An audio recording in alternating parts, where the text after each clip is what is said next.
Well, hello, everybody.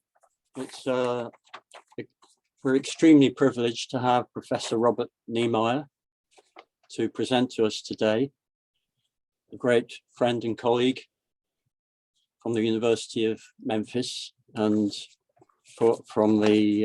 director of the Portland Institute for Loss and Transition. In looking up his latest details, I noticed that he's got 30 books to his credit and 719 articles, Bob. Am I right? Something like that, I guess. Yeah. So somewhat productive gentleman. I think you wrote a development of personal construct psychology in 1985 and the case book in 1988 with your brother Greg. And you also produced an excellent volume called Constructivist Psychotherapy, and also this little handbook, which I strongly recommend as a brief summary of the approach. And I've got 5 volumes, I think, or is it 6, of the Advances in Personal Construct Psychology volumes, which are edited papers by various different people. And more recently, I mean, you started off, didn't you, with writing with Franz Epting, I think, on death anxiety. More recently, you've clearly specialized in the area of grief therapy, and with your new techniques of grief therapy that came out this year, or 1921, lessons of grief in relation to the arts, grief in relation to contemporary society. And not least, Bob is an accomplished poet. And I have this nice little volume here, which again, I recommend. And clearly Bob is acquainted with grief to be able to write some of these poems. I was just going to read a bit. He has stopped trying to grasp her remoteness that he mistakes for calm, this cooling that accompanies the wintering of her grief. Since their daughter's explosive departure, it's echoed like a slammed door. She has pulled in and in, away from the pain. On a slightly more positive note, a few more lines. They have not so much grown inured to pain as they have learned to savor it, taste the sweetness in the grapefruit's bite, feel the glow of a day's hard toil. So with that, I would just like to hand over to Bob, and very much look forward to your session, Bob. Harry, I'm, I guess, feeling a kind of wash of appreciation and sort of tingles of empathic connection with you as you read those words. I, of course, had no idea how you would introduce me and reintroduce me to this global community of colleagues and friends. But in choosing some words of that sort, it brings back to me, to mind and heart, the reason that I'm doing what I'm doing now. And ironically and appropriately, the first poem that you read was written about a couple I worked with rather intensively in the aftermath of their daughter's suicide. Their names are Tricia and Scott, and I'm going to feature a brief video clip of them in my remarks today. So you'll have a chance to meet the very people whose lives and loss inspired that verse. In this period of time, of course, when we are awash in coronavirus, when, if we were to turn this into a support group, probably most of us could speak about many and much that we have lost in these years. I fortunately have not lost a first-degree relative. I certainly have lost friends, and we have lost much else of a more indefinite, pervasive hard to articulate, hard to name and claim sort in terms of not only people, but places, projects, professions, protections we once thought that we could count on in order to just get through our days and get through our lives. Those lives have been eroded significantly by the shadow of loss. And it is a reminder that probably many of us here do not require, as we are of a certain age, that all things that we confront are ultimately impermanent, and that we face the reality of loss on all hands. In that, I, of course, like all of humanity, seeks a positive response. And for me, my grounding in personal construct theory, I think, gave me a sort of big enough frame to begin to hold the struggles of an existential sort that we are heir to, being soft bodies in a hard world, and ultimately recognizing that every person, place, project, possession we love, we will lose, at least in an earthly sense.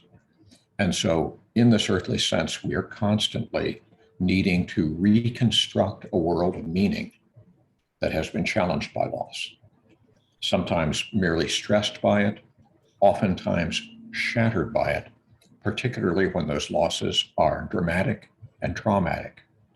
And so it's that kind of work that I want to give you just a brief introduction to today. There's no way that any of us could summarize the lessons of our lives, or even the substance of our program, our scholarly or clinical or communal engagements.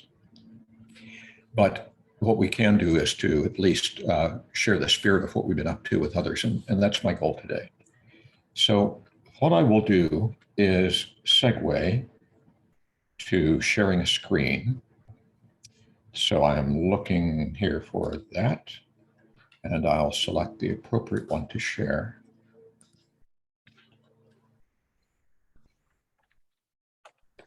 Oh, as I do so, let me make sure, I'm going to go back to this, and as I share screen, ensure that I share sound as well, because I will use various video clips. And where now has my presentation gone? I'll need a moment to recover that. In closing the screen, I close that as well. So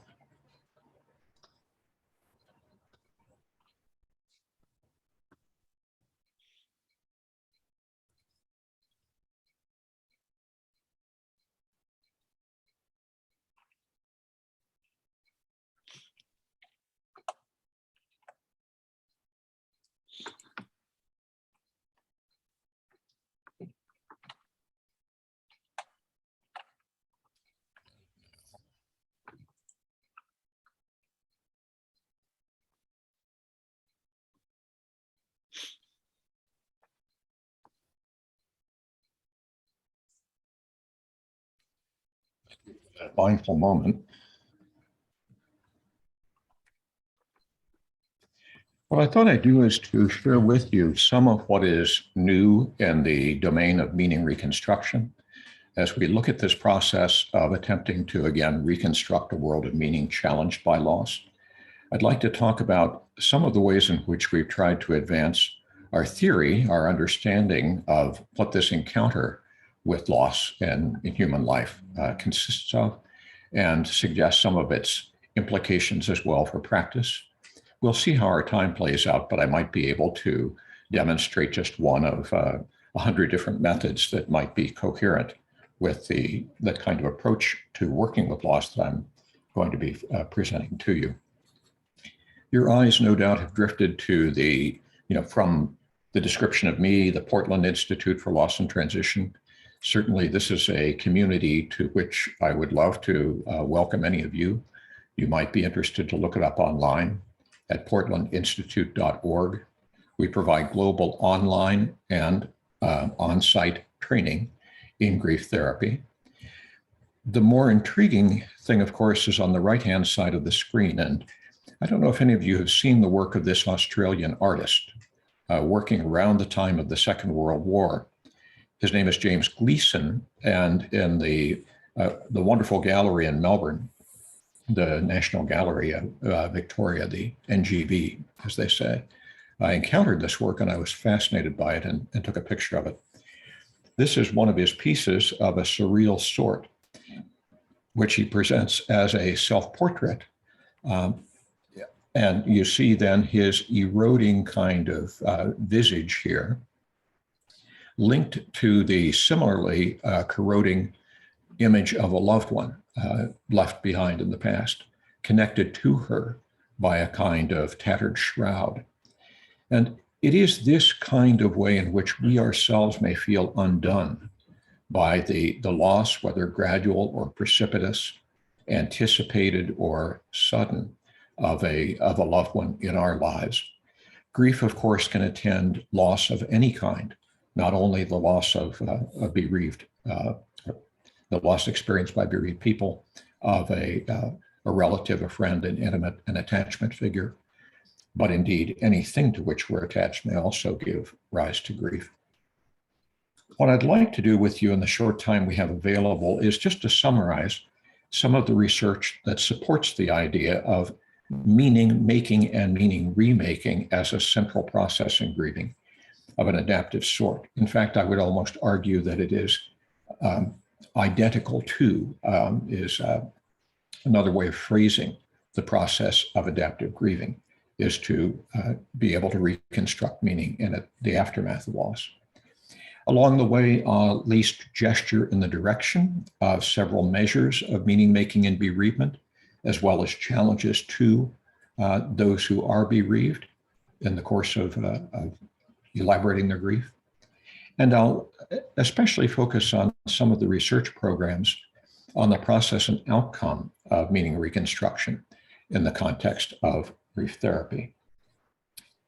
Of course, this particular focus on grief with a constructivist emphasis really expresses a broader view of who we are as human beings. And some of you will also know the work of Maurice Merleau-Ponty, a contemporary of Jean-Paul Sartre. And Sartre was well known for his expression, nous sommes condamnés à la liberté. We are condemned to freedom. Paraphrasing this, Merleau-Ponty said, nous sommes condamnés au sens. And in his approach to phenomenology, this intrinsic orientation toward making sense of our experience, the idea that we are condemned to meaning as much as we are to freedom, is kind of a motif woven through his work.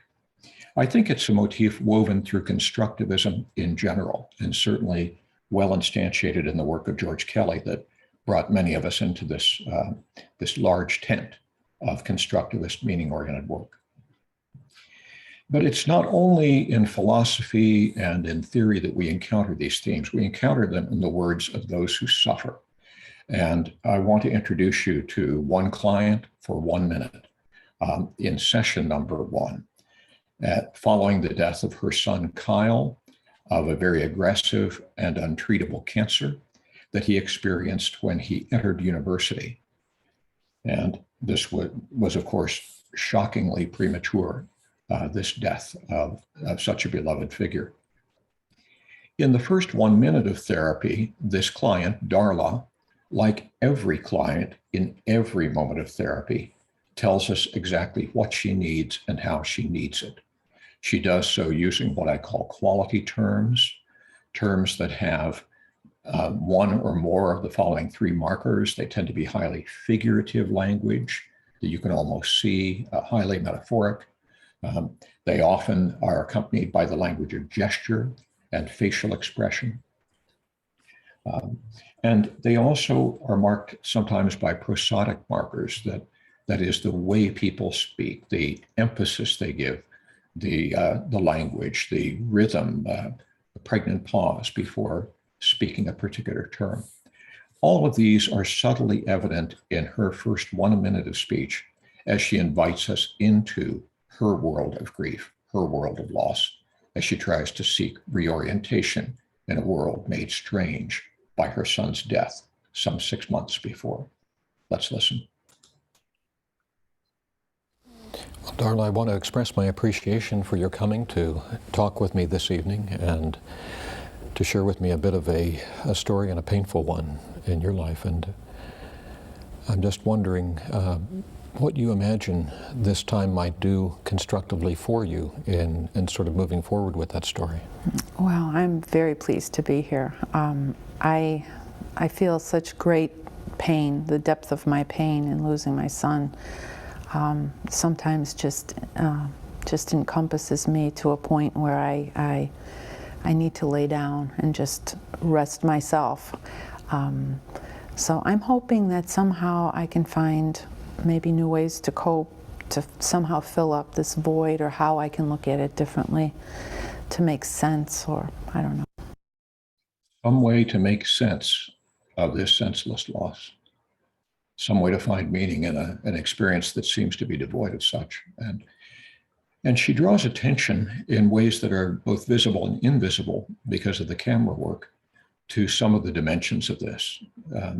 At one point, she says, sometimes the pain of losing my son just encompasses me. The camera, unfortunately, shifts to me at that moment as she draws an envelope of encompassing pain around her body with her gestures. At a later moment, she says, I'm looking for some way to fill up this void, as she shapes this void with her hands at the level of her abdomen, where she carried this child. In all of these ways, then, she invites us intimately into a body that is in grief, a world that is shrouded in grief. And she asks us to take up residence there and to find with her some way forward in that changed landscape.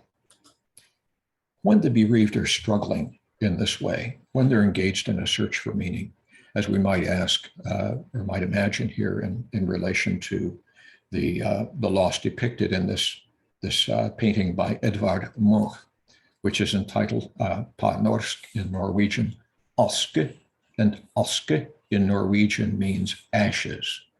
Here we see this couple in the ashes of an experience that we can only imagine. The woman very visibly seeming to almost tear her hair out in exasperation, very visible. We might imagine that her keening cry would be sharp and very audible. The man seems to be hunkered down in a position of constriction, not only maybe of a physical sort, but as Kelly also emphasizes, a constriction of his world of attention, pulling away and inward. His pain perhaps no less great, but taking a different form. Both of them may be struggling with the meaning of what they have just experienced. And as we struggle with these losses, whether they arise from bereavement, the loss of a loved one to death, or through other causes, people are dealing with implicit questions of the following sort. They may be questions about the death itself. Right? Why didn't I notice that the pain my loved one was suffering was a return of the cancer? Why did I just send him to a chiropractor for attention to his back? So people will torment themselves, sometimes in a ruminative way, about what they did or failed to do in and surrounding the death. They may have questions about their own identity. So perhaps a mother or father losing an only child may ask the question, who am I now? Am I even a father or a mother? And in what sense? Who am I now after losing this lifelong relationship? Who am I now that I am orphaned? Regarding spirituality, those who hold especially a monotheistic view in the Abrahamic tradition of Judaism, Christianity, Islam, have a relation to their God of a kind that they expect to be personal and often protective. And when it is our child who dies of overdose, our partner or parent who dies to suicide, our best friend who succumbs to the coronavirus disease, we may protest and ask this question: what kind of God, what kind of universe confronts us with this kind of unjust death? We may have questions about the ambiguity of the losses that we contend with, as in the context of this current pandemic. what have I lost? I feel a pervasive low-grade grief, and yet I can hardly name all that I have lost in these years as we steer into a third. We may have questions about our own life purposes now.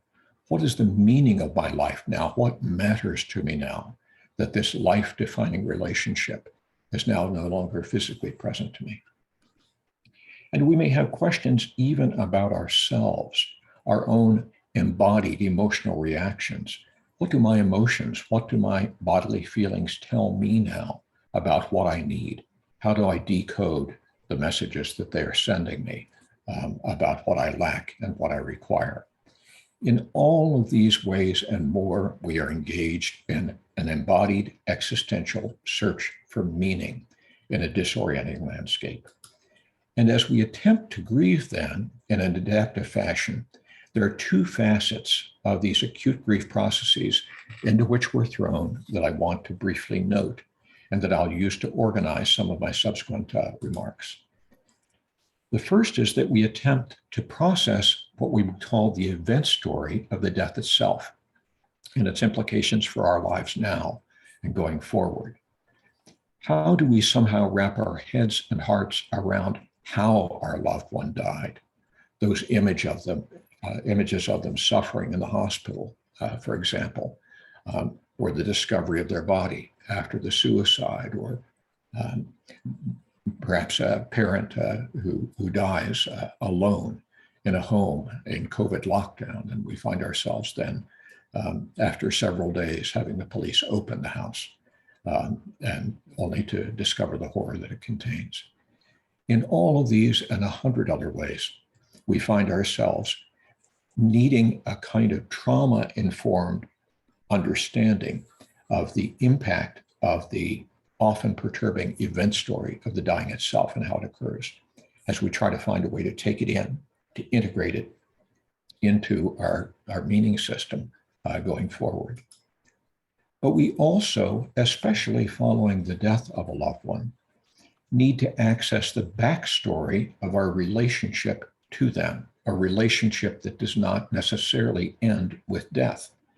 We often seek then to restore and to reaffirm a sense of attachment, security, as well as to reactivate that relationship, sometimes in therapy, in order to resolve the unfinished business of that life, all that was not said, all that was not forgiven, all of the tensions and perhaps fractures in the relationship that were not repaired, and that we are left with as a kind of haunting presence in our lives going forward.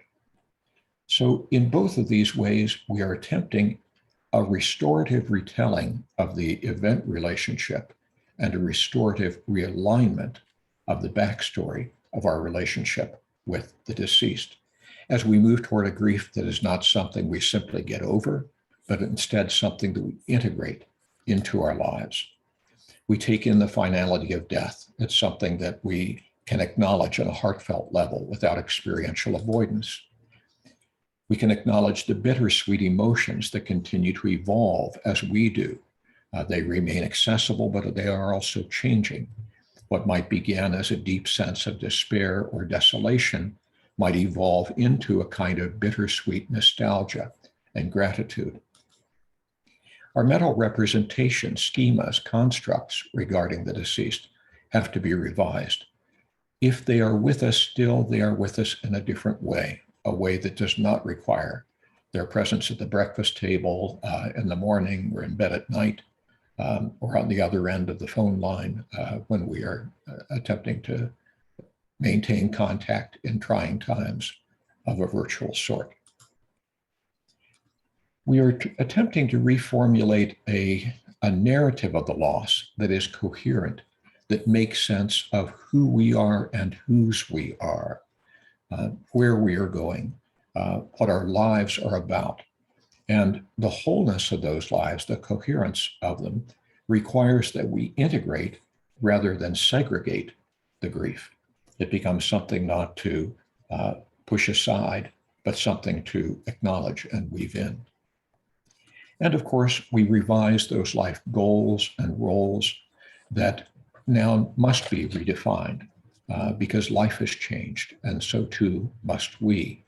Of course, this can give us possibilities for new direction, new investments, and new loves, even as we also continue to honor those that have long been a part of us and remain part of us still. Now, there isn't any way that I can refer to all of the research that even our research team has done across time, a team that includes a number of folks and that benefits from partnership from some of you here today. But what I can say is that these cardinal measures, some of which I'll briefly mention, like the integration of life experiences scale, the ILS, the grief and meaning reconstruction inventory, or GMRI, these measures have proven very useful in multiple languages to study this process of making sense of death when it does not make sense. And we discover that sense making predicts better grief adaptation in a plenitude of contexts.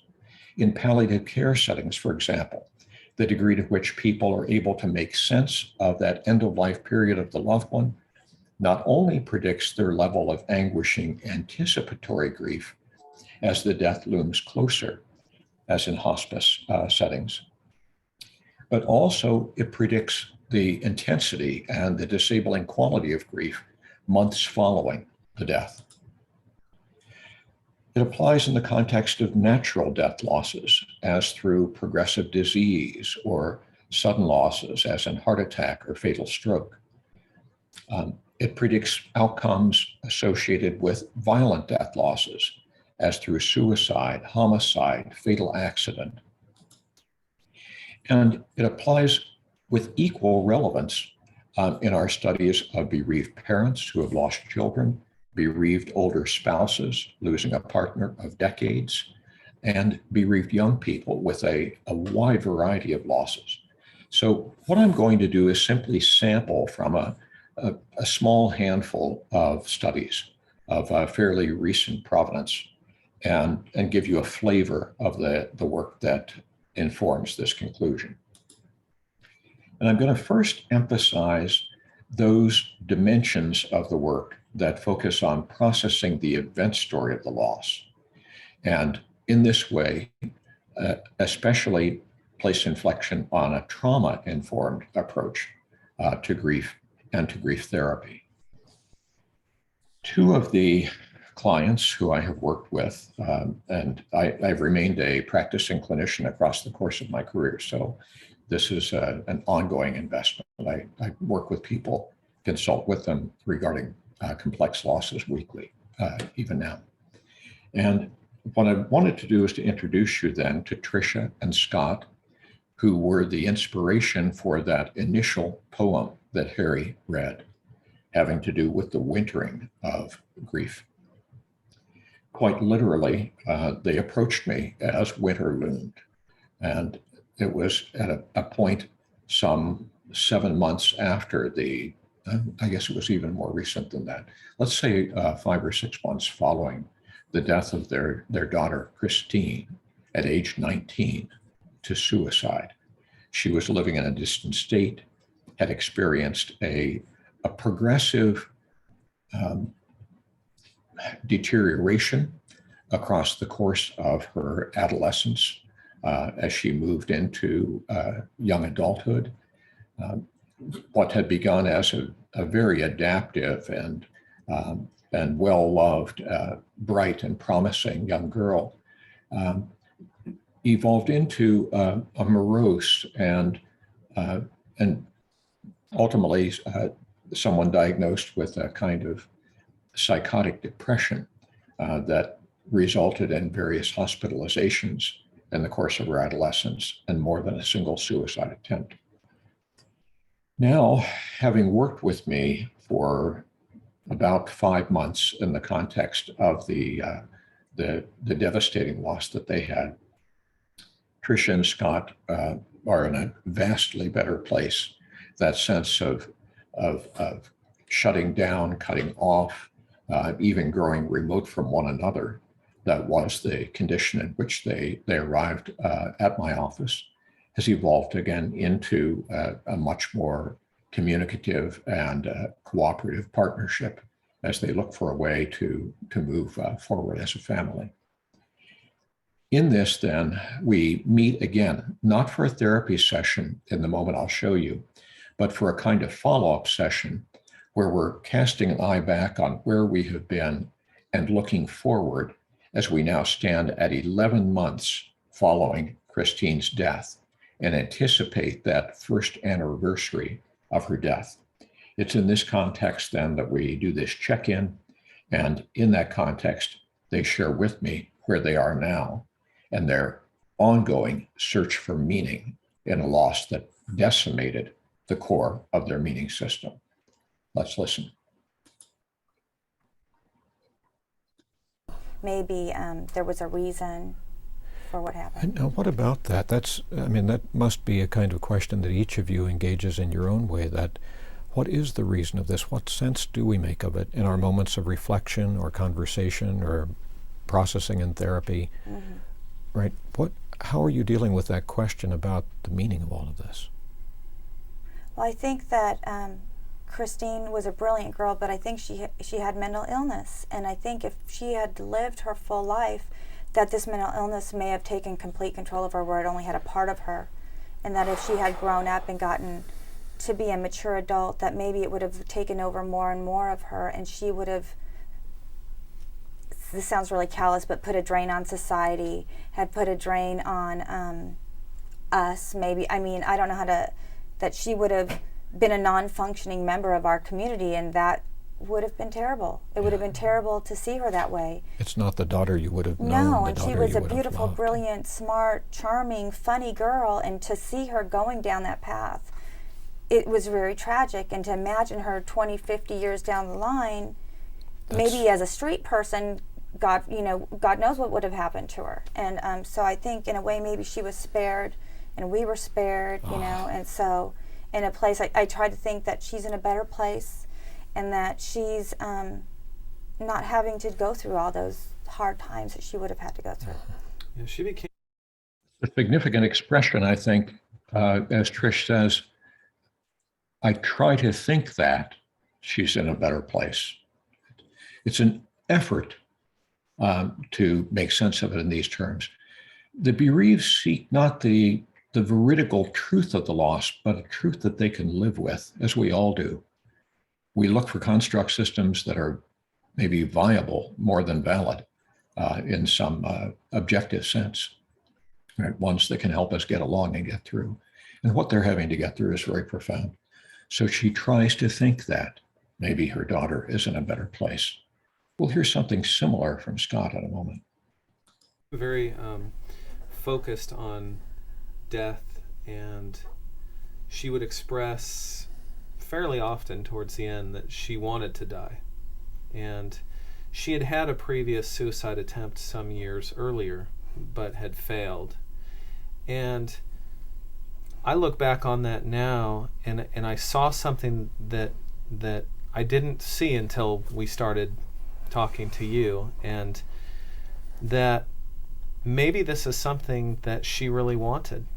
And for whatever reason, being here in this world with us just was too much for her. And so it makes me feel better to think that maybe that she got really what she wanted. And it makes me feel better to think that maybe she got what she wanted. Right? We construct the meanings we need for such experiences in order to be able to integrate them.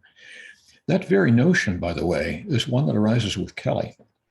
He wrote about that briefly in the 2-volume set of The Psychology of Personal Constructs, but more poignantly, in fact, almost poetically, in a chapter that he did in 1963 for a book by, I think it was Farborough and possibly Schneidman, on the psychology of suicide, and the notion that even suicide can be understood as an elaborative choice from the standpoint of the person who ends his or her own life. In that way, it is a meaningful act if only one that is designed to forestall further invalidation? Or as he says, because the game has gotten so lopsided in its score that there's no point in sticking around for the conclusion. So he talked about conditions of absolute fatalism on the one hand and absolute not knowing on the other, facing a chaos of experience as the limiting conditions of human life. This notion then to not seek the sense that the suicide had for them only, but also to understand the sense that the suicidal decision may have had for their daughter, became a pivot point for Scott particularly in being able to accommodate this loss. Let's hear a little more of what they have to say. To look at it from instead of looking from the outside in and wondering, how do we explain this inexplicable event, to try to step in to her view, Right. and look at it from the inside out and say, what did her death mean to her? Right. Yeah. And that was a big change for me, because and I think Tricia used to do the same thing, was right after it happened, you find yourself blaming yourself for what happened. Yeah. What could I have done differently? What did I do to make her do this? Why did she have this disease? Well, it made me question God, and the whole thing about how could God create this beautiful girl with this fatal flaw? You know, what did God do this to her? Why would he allow this? And so your whole belief system is changed. You start questioning, you know, it's like, why did I have this child that had this defect, you know, and how could she be so perfect in so many other ways and then just so wrong in this part of her being? Just tragically broken, right? Yeah, and what kind of God, what kind of universe creates would this? allow that, right?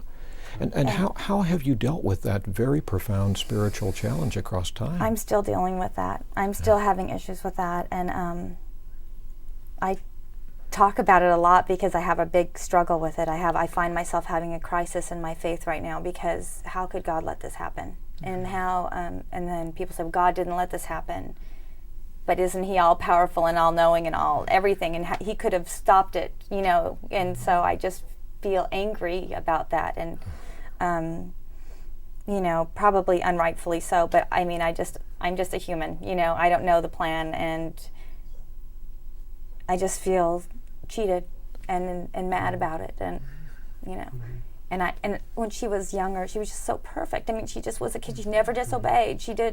She was perfect in school, and teachers used to tell me, if I had a daughter, this is the child I would choose. And then to see it go so wrong, you know, and I miss her, you know, and I miss her. She had so many good moments and such nice times, and it was just, you know, these... There's that real true sense when you lose a child of being completely and totally violated. Yeah. It's, you know, I lost my mom a few years ago, and that was somewhat expected. She was elderly, she was ill. It seems like a normal pathway of life that your parents are supposed to pass away before you are. When you lose a child, there's just no way to explain how cheated you feel. Way to explain how cheated you feel. And we see also the profundity of this struggle for a spiritual kind of meaning, when her core construct's really about her relationship with the God she has felt that she knew and that knew her a whole lifetime, seems to have turned aside at the critical moment, or perhaps even in a darker sense, created this fatal flaw to which their daughter succumbed. Maybe. As we study these experiences, we've done so in dozens and dozens of studies. One recent series that drew on data from the UK and the US was conducted by Jane Millman. And this is a young colleague of mine with whom I've done a lot of work now, a Canadian psychologist. And one series of the studies that we did focused on risk factors for complicated, protracted, prolonged grief that now is recognized as such in the ICD-11, the newest version of the International Classification of Disease, as distinctive, a form of prolonged grief that is distinguishable from both depression and from other stress-related conditions such as PTSD or anxiety states. What we've done is we've looked at predictors of this kind of complicating grief symptomatology and published a number of papers in the European Journal of Psychotraumatology, Journal of Clinical Psych, Counseling Psych on this work. What Jane did was to evaluate risk factors for poor grief outcomes observable in the first year of grief that predict complications, prolongations, intense disabling grief in the second year. So it's a legitimate longitudinal study that focuses on the following risk factors: violent death loss, such as the suicide that took Christine's life, the loss of a spouse or partner, a known complicating factor in grief, low social support for our experiences. And of course, this is endemic now in a world of mandated social distance that is also swimming in a sea of loss. Neuroticism, this old-fashioned term referring essentially to a temperamental reactivity, a kind of proneness to anxiety in the face of distress. Anxious attachment, the sense of finding it difficult to securely bond to another, but always being concerned about potential breach or loss in that relationship. And an attachment style marked by avoidance of closeness. And so what she did is evaluate all 6 of these factors using reliable indices of the more abstract dimensions, such as those having to do with attachment and neuroticism, as well as social support. And then, of course, the simple factual predictor of the cause of death and the person who had died. And what we found was this, and we might want to admit someone, Michael, Jeanette Hemmeke, who might be in the waiting room. I'm not able to do that, I think. It's okay, I've done it. The overall finding that that arose from this research is that all of these risk factors are indeed associated with complicated grief outcomes. They tend to, when you observe these factors that either precede the dying itself or occur in the context of the first year of bereavement, all of them are basically, they carry foreboding implications for the level of complication and distress that people are going to experience in that second year. But the more important factor from our standpoint is that, of course, we cannot change these risk factors in any immediate way. We can't change the fact that Christine died by suicide. We can't change the possibility that an older widower comes to us having lost his partner of many years. But what we can do is we can offer intervening in meaning.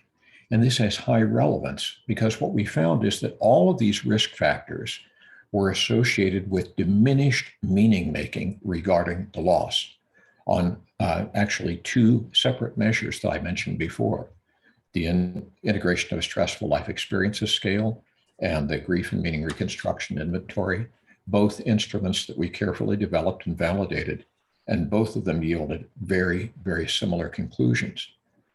Meaning made about the loss, or the struggle to make meaning of the loss, then predicted the complicated grief outcomes so strongly that the incapacity to make meaning of the loss fully mediated the impact of anxious attachment, low social support, and violent death bereavement.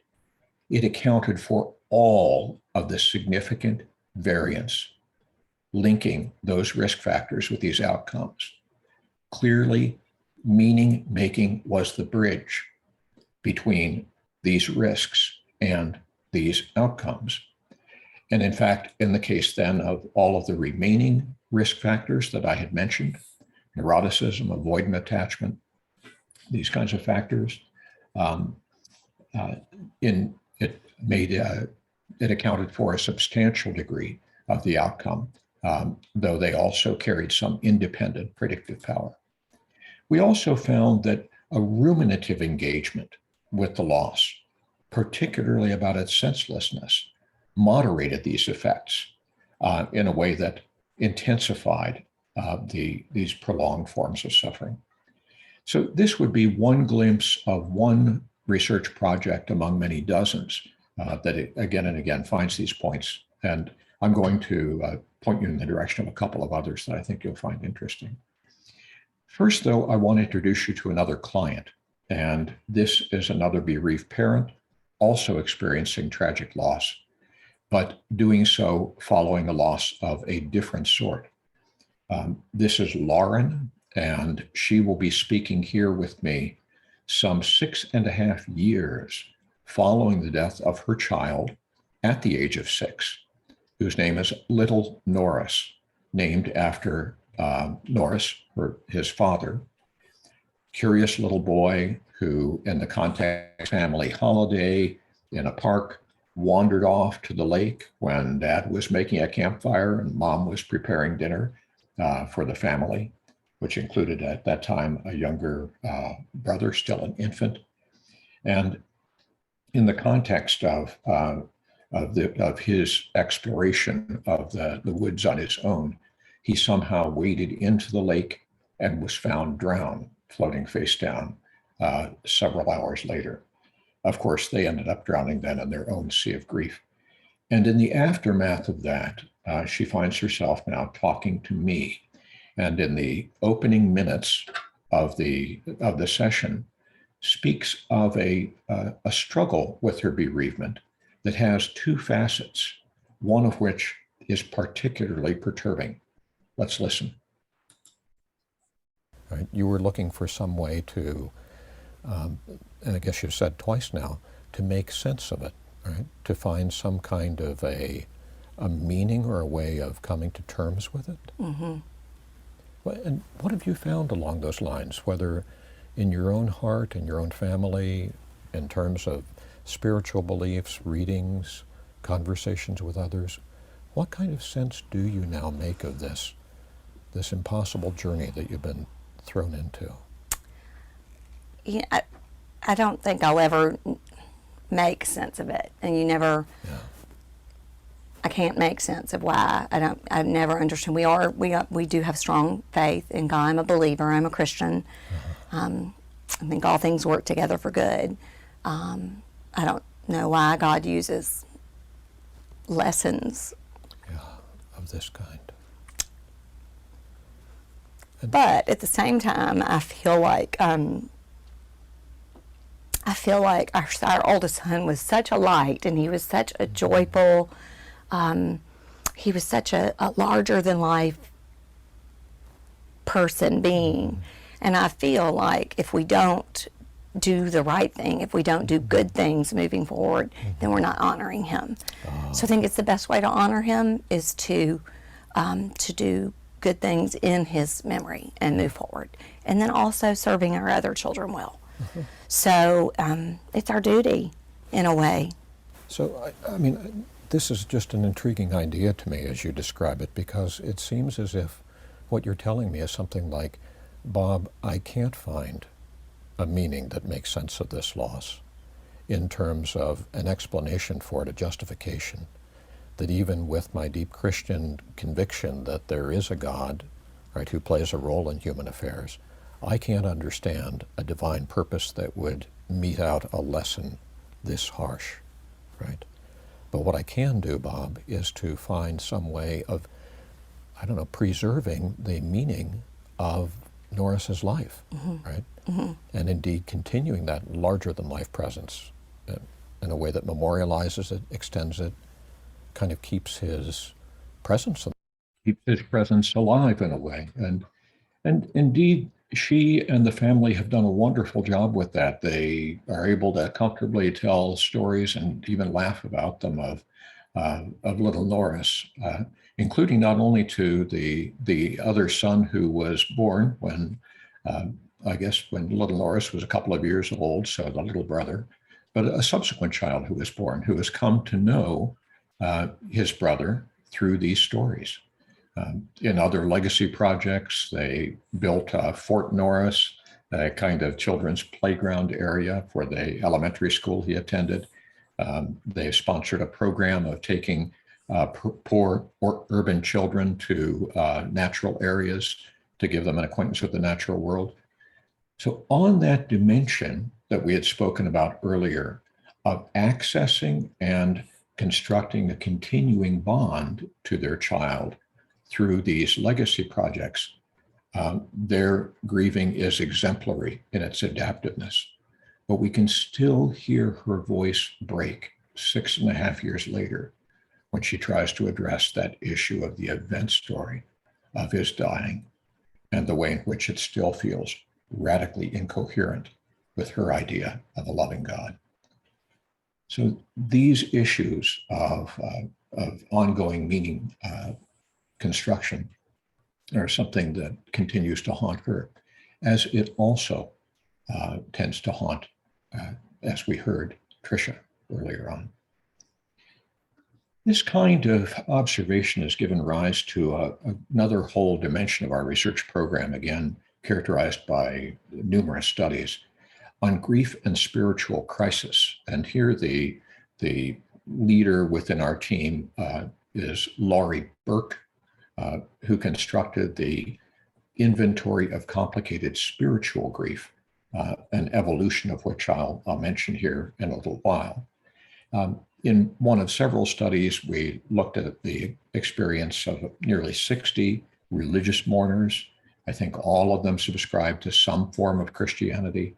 At that time, I was living in Memphis, Tennessee, where that's certainly a predominant sort of meaning system for many people, less so here in Portland, Oregon, where I live now. And what we found is that violent death bereavement was characterized by a lot more negative religious coping, meaning a lot more of this kind of spiritual struggle in bereavement than natural death. It was associated with higher depression. In other aspects of the research, we found that those who were contending with this kind of crisis of connection with the deceased in the early months of bereavement also ended up contending with a crisis in their connection to God in an ongoing way. So that these two things seem linked. The struggle for secure attachment with the deceased also tended to transmute into a struggle for secure attachment with God. And Memphis is, of course, some of you will know that it's a center of African-American culture, a city that's about 65% Black and about 30% white and maybe 5% Asian and Hispanic. So many of our clients, we specifically looked at the experience of those who struggled with very complicated losses, often violent death losses. So in one study, for example, we looked at homicide survivors, most of whom were African-American. A couple of their experiences illustrate what they had to tell us. This woman said, "I felt that God had allowed the capriciousness of life to invade our world. I wondered aloud if our entire family and our belief system were merely a cosmic joke. I wondered why God permitted such a painful and horrendous act when he had the power to stop it." This is a woman grieving the homicide of her 18-year-old grandson. Another said, "I thought I could rely on my church community, but they grew tired of trying to console me and took advantage of my vulnerability. They said they'd be there for me, but I didn't know that there would be a time limit." This was spoken by a woman grieving her husband's death by cancer. This kind of thing has led us to try to develop a more precise and sort of clinically useful inventory of the impact of loss on people's spiritual lives, especially in a Christian or monotheistic tradition. And so with Laurie and with my colleague Elizabeth Crunk, one-time student of mine as well. We developed the inventory of complicated spiritual grief, which has now evolved into a second version of this, a revision of the scale, which has even greater utility. And what we did is we devised a measure based on the qualitative research into how people spoke about their spiritual struggles and bereavement. So we began with a qualitative study of grieving religiously oriented people. And then capturing their language, we constructed numerous items that we then tested psychometrically, ultimately yielding a measure that had 3 dimensions. And we found a clear factor structure that I'll describe to you. We found that it was highly associated with all of these concerning dimensions of religious struggle, moral struggles, doubt, questions of ultimate meaning, the role of the diabolical or demonic in the death of the loved one. It was correlated with a profound crisis of meaning in our measure of meaning making and loss, the aisles, and predicted more complicated grief even after we controlled for general negative religious coping.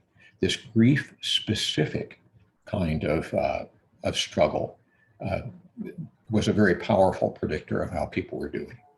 And it included 3 basic dimensions in this measure that comprises roughly 50 some items, I think. The first was insecurity with God, and sample items that represent this would be, I'm confused as to why God would let this happen. I feel angry at God. To me, this sense of pulling away from God, collapsing inward, was suggested by the image of this statue that I encountered in the Contemporary Art Museum in Ciudad de Mexico in Mexico City by Jose Coribreña. A second dimension has to do with estrangement from the spiritual community. And here I thought this was sort of well illustrated by the Pablo Misvandro in Barcelona, where we see a figure who seems to be almost warding off others in an empty corner, far away from other people. Sample items that define this part of the scale include people in my spiritual community, don't want to hear me express my grief. My spiritual community might reject me because the way my loss has reshaped my religious beliefs. And a third dimension that I found to be illustrated by this an interesting small sculpture by Heloise Christa called Inner Pain, where a figure seems to stand at the base of an immense cliff, unable to climb it, is this disruption in religious practice. I find that my spiritual or religious activities, such as prayer, worship, Bible reading, are no longer fulfilling. I feel like I've walked away from my faith. I can't take that walk any longer. And this is the sort of 3-dimensional struggle with the meaning of loss at a spiritual level that many people seem to contend with, especially if the kind of theologies that they have perhaps grown up with are insufficiently nuanced to fully accommodate the experience of human suffering as part of our experience. I'm going to follow Harry's suggestion of taking a 5-minute break. Then we'll come back, and I'd like to continue by sharing a bit of our research on the pandemic grief scale and our study of unique stressors that we face in loss at this time in our collective human experience. So with this, let me temporarily just return to our community here and suggest that we come back in 5 minutes. Shall we do that? It's good, Bob. It's good. See you in a few. Just think I'll stop the recording. Mike, can you do that? Yep.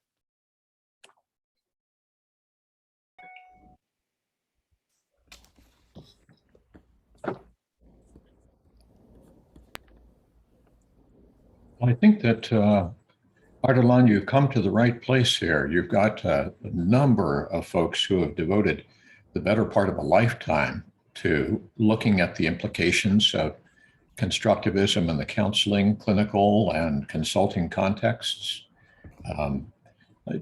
I'd be interested in what any of you might say if you were asked, as you have been, as we have been, by an ardent young psychologist, what's this constructivist therapy business about?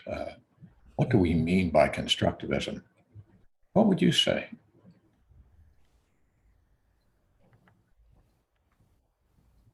I think I would want to say, along with Kelly, that there are many different ways of making sense of experience. And we have the capability to see things in different ways, and those ways feel very different. That would be the sort of bottom line of the approach of personal construct psychology. Yeah, we don't see reality as it is. We see reality as we are. And we can often get stuck, I think, in a world of meanings, perceptions, interpretations, patterns of interaction that may be in some way circular. We have a hard time breaking out of a constructive world of meaning that may be too constricted, bounded, limited to accommodate the complexity of our experience. At other times, we may find that the experiences with which we're confronted are just so far beyond what we're able to take in and manage and cope with and integrate and understand. Sometimes with traumatic intensity, that we're overwhelmed, and we may experience almost a kind of explosion more than just an erosion of our ways of being in the world. And both of these can be the case in the context of bereavement as one cardinal form of life transition that we struggle with. How do we construct a bridge, as Kelly said, between the past and a valued future?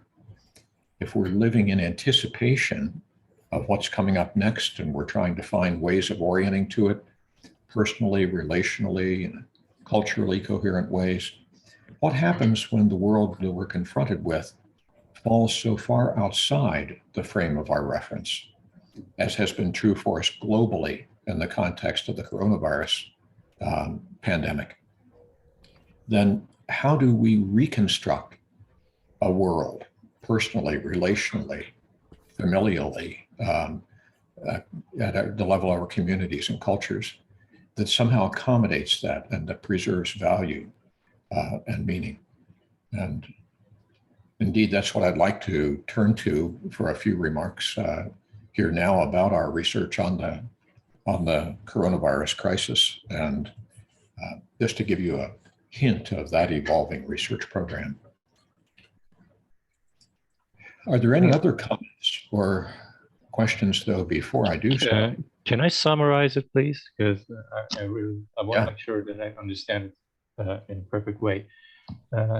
So in constructive counseling, we're trying to understand the self-concept and very specific, the way that someone sees and understands their world, and what remains past, future, and the present, right?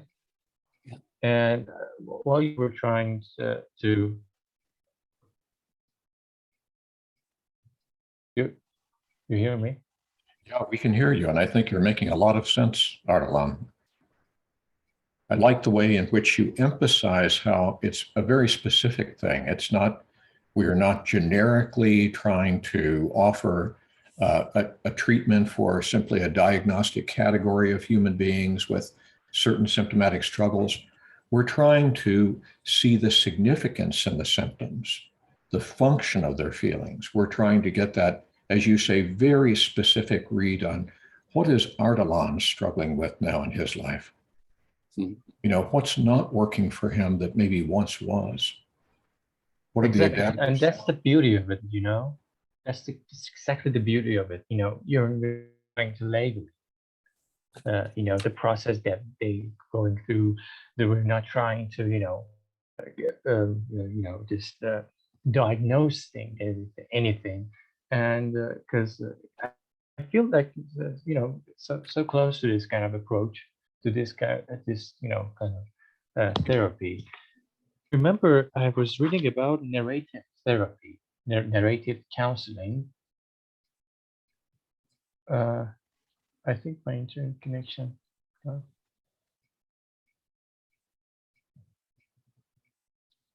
You hear me? Yes. Your image is frozen for me, but I can still hear you.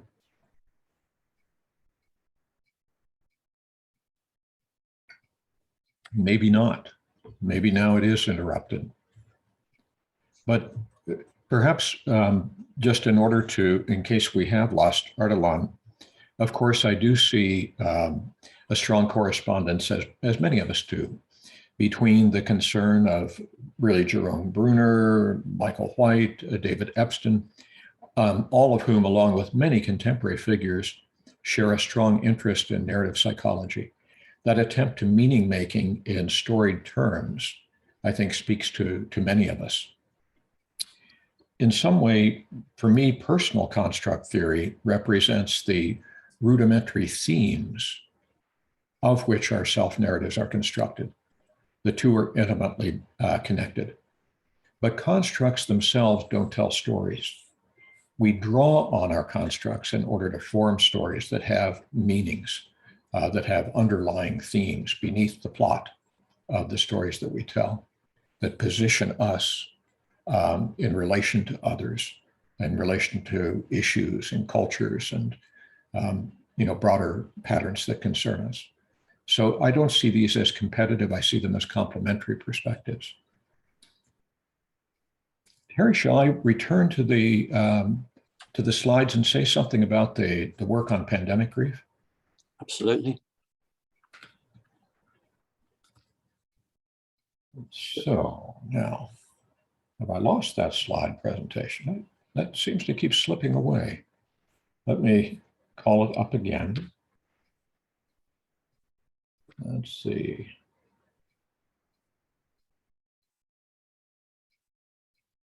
Yep, I might need to get it again.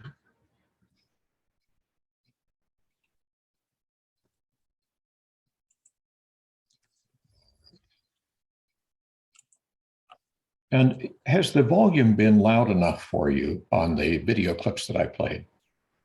Yes. All right. So I'll continue with that same volume and now move into, let's see where we are. I think I might need to close that and reopen it.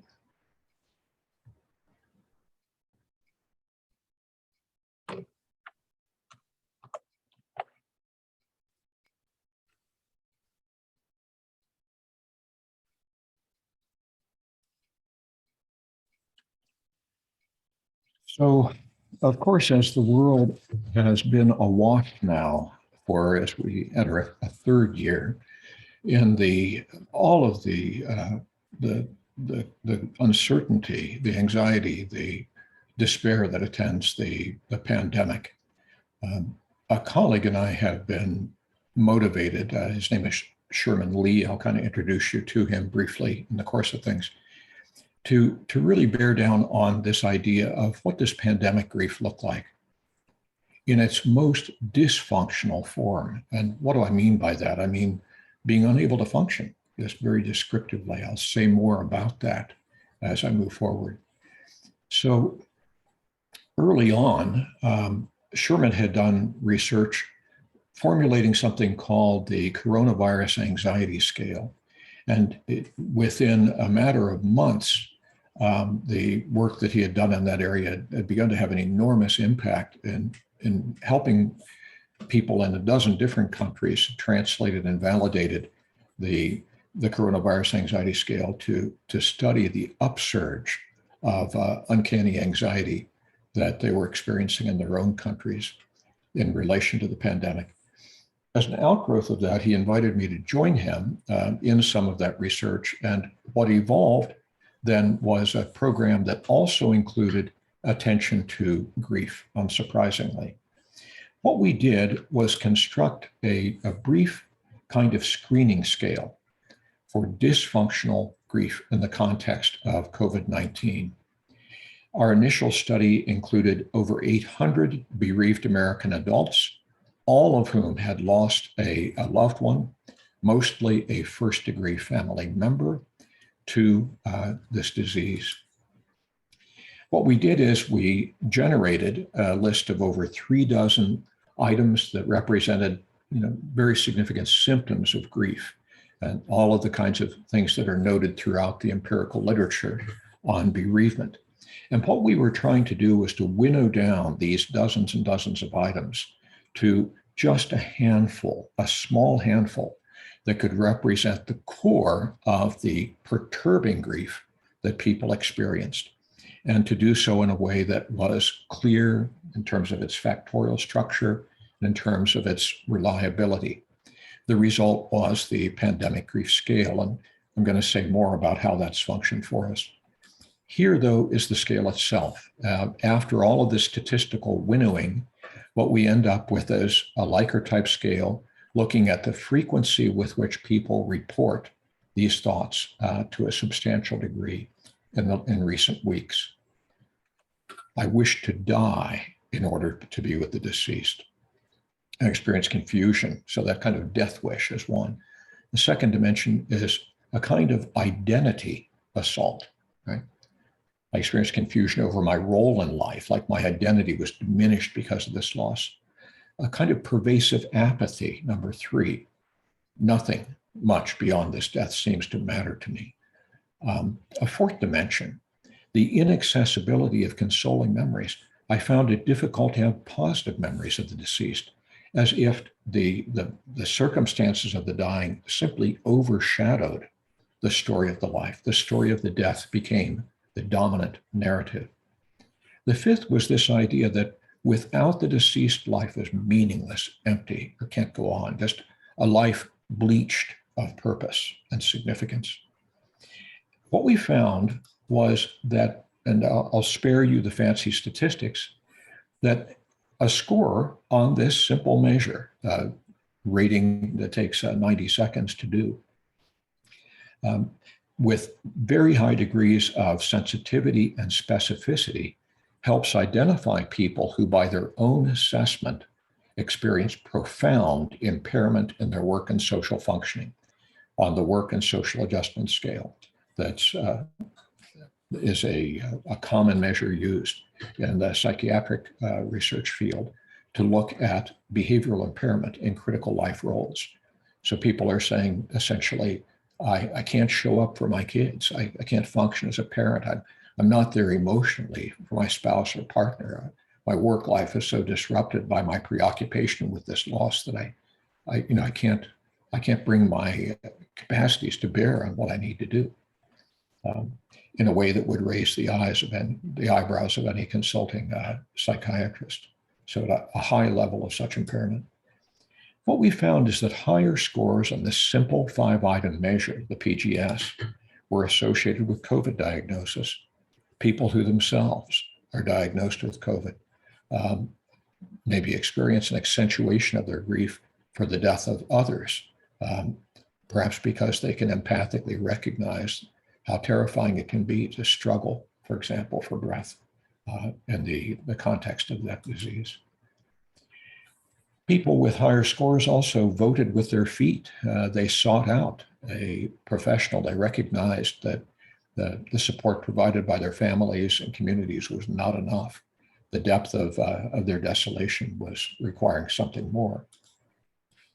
And they also, very worrisomely, were likely to endorse high levels of suicide ideation, which was very, very concerning to us. If you remember nothing else, though, what I'd like to do is to underscore the severity of this. They also would turn toward drug and alcohol coping as a way of contending with the loss.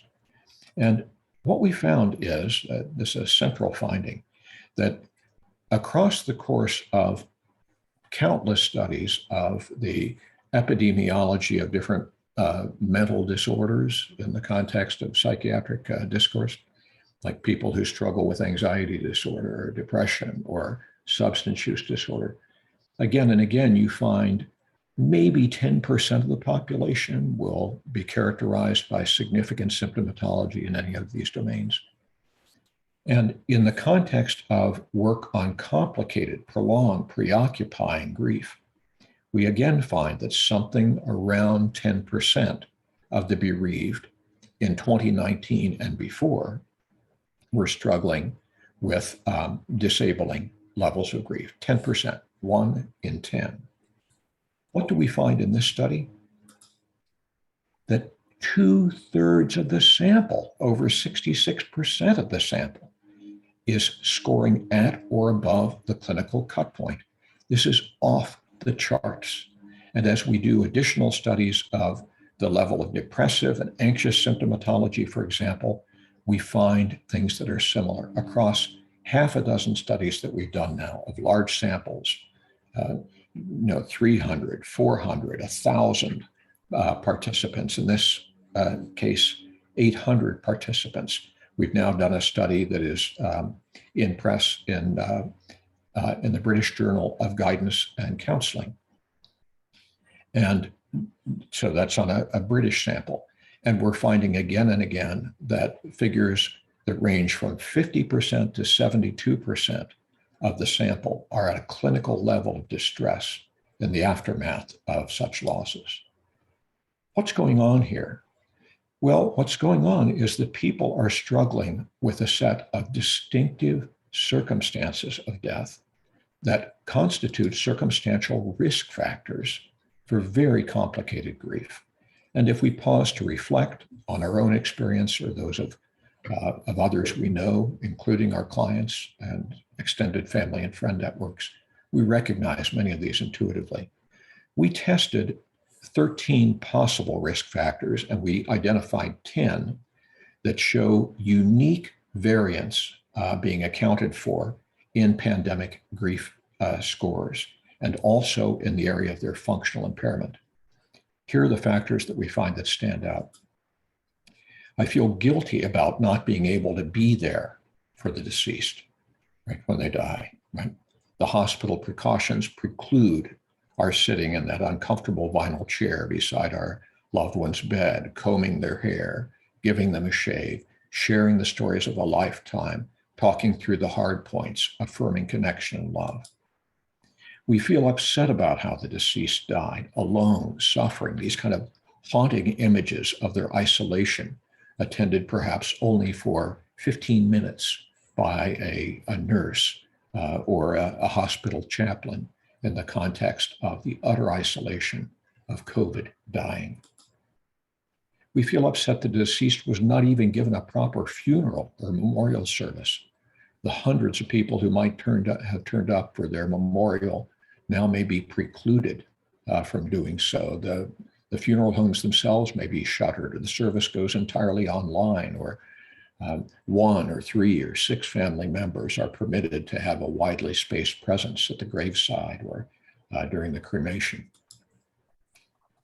I keep thinking about what I could have done to prevent the loved one's illness. This kind of counterfactual thinking, trying to reverse the course of things, to seek a different outcome. This kind of ruminative preoccupation with the undoing of the event as another dimension of this distinctive risk factor. I felt that the circumstances of the death created emotional distance between us. Like my neighbor reported, when her husband actually did not have coronavirus disease, he had a massive heart attack. She drove him to the hospital, and that was the last time she saw him. She was unable, because of the COVID precautions, to enter the hospital from that point forward. Their contact was mediated only by the mobile phone for a few minutes a day, when a chaplain or social worker could hold it to the husband's face. And she said to me, "Bob, you know, the words came through, the images came through, but the feelings didn't, the emotions didn't, right? It was like, he was a million miles away. And that sense of emotional distance is very corrosive. I worried that I would lose other people from the same disease. Person dies of a heart attack, we don't necessarily have to worry about this.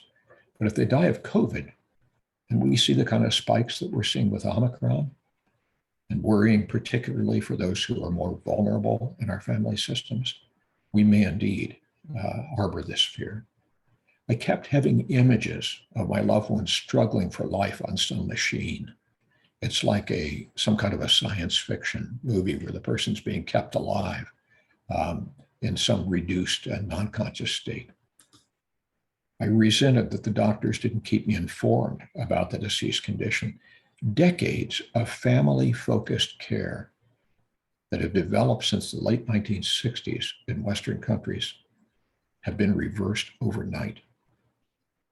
As families now are systematically, of course, discouraged from significant presence to their loved one at the time of dying. And the contact with the overwrought medical providers, understandably for reasons of safety and simple exhaustion, at a time when many of them are struggling with the same disease and pervasively with fears of getting it, make it impossible to invite that level of family-focused care. I feel too alone in my grief because of the social isolation policies to control the pandemic, right? Even at the funeral, what could I do? I could watch it on the screen and people can say, I'm sorry for your loss, but that's a far cry from a human hug from people at graveside. I questioned why God or the universe is punishing us this way when I thought about the deceased. This is, again, the reflection of that kind of spiritual struggle that we're talking about. Now, how do these risk factors relate to these two dimensions that we're focusing on? The pandemic grief that I described on that 5-item scale, death wish, and all of that.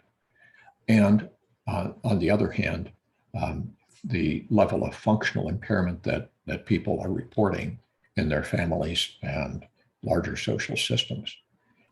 Let me show you the answers to that question. And I'll just flash through this quickly using the abbreviated descriptions of these risk factors: not being there, the loved one dying alone, not being able to have a proper funeral, these ruminative preoccupations with prevention of the disease, emotional distance, fear of losing more people, the loved one dying on a machine, doctors not engaging us, grieving alone, questions about God's role. I'm going to basically just show the simple correlations with impairment, with blue bars, and the complicated grief in the red bars. Those correlations that exceed 0.3 are considered moderate. Those that can exceed 0.5 represent high levels of highly relevant factors. So how do these things correlate? Substantially, right? Perhaps even a bit more substantially. And just looking across, you see that like this ruminative preoccupation with trying to reverse or prevent the disease, dying, the emotional distance, fear of losing more, not quite as intense. These haunting, traumatizing images of the loved one dying on some machine, exclusion from the medical arena, grieving alone, questioning God. You can see that many of these factors are very substantial, and all of them are statistically and clinically significant. Now, what do we do in the context of therapy when we're trying to reach out to the broken heart of the bereaved in this way? We can't reverse any of these in a literal sense. These are given conditions that are put in place by COVID and the human response to mitigate the contagion and the death. These are simple facts, hechos. But what we can do is, of course, intervening in meaning. And here again, then, we looked at a mediation analysis that linked the risk factors, all of those risk factors we've just been talking about, with disrupted meaning making, as represented by the integration of stressful life experiences scale, the aisles, people's ability to make sense of the experience, to retain some footing in the world and in the wake of it, and functional impairment as represented by this work and social adjustment scale. What we found is that meaning making indeed mediated this reaction substantially.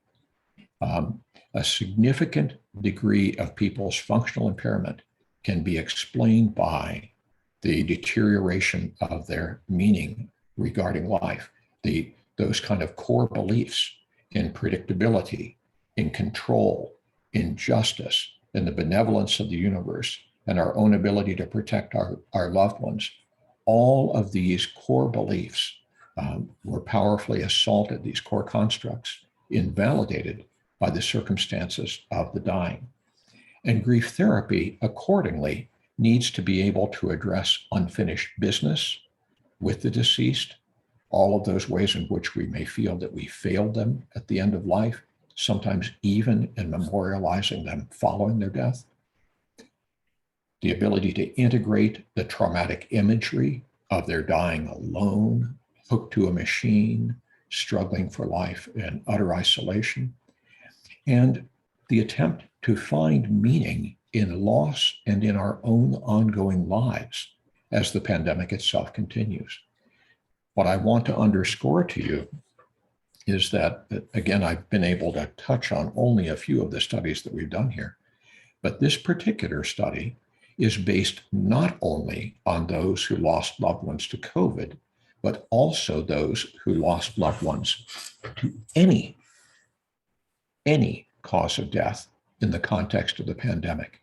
It might have been a vehicular accident. It might have been heart failure. It might have been a cancer death. But in all of these cases, a loved one dies of COPD, struggling for breath, but not associated with COVID.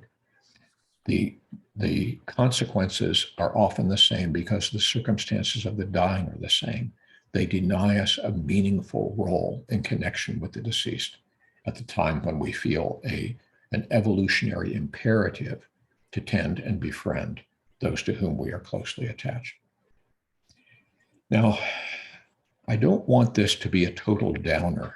There is an upside to all of this, and that is that as a constructivist psychologist, I also recognize in my office weekly, I am moved by the capacity of people to take in difficult experiences, integrate them, and move forward in an adaptive way. And in the field, not only of grief, but also trauma, this notion of experiencing not only post-traumatic stress, but also post-traumatic growth, particularly in the work of Tedeschi and Calhoun, looms large.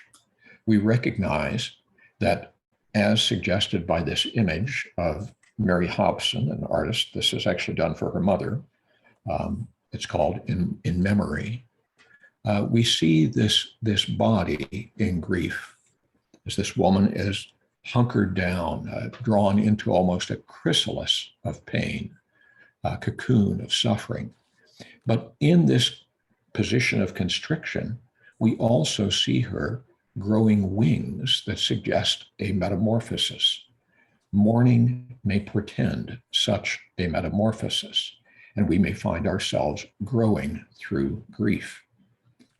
We've also studied this in a whole series of investigations. I want to share with you just one of those that takes a very different approach statistically to the one that 99.9% of psychological and medical research has taken from the beginning of the 20th century onward. And that is, it moves away from the usual sort of inferential statistical frame in proposing the following. It proposes a network analysis of phenomena rather than a latent model approach.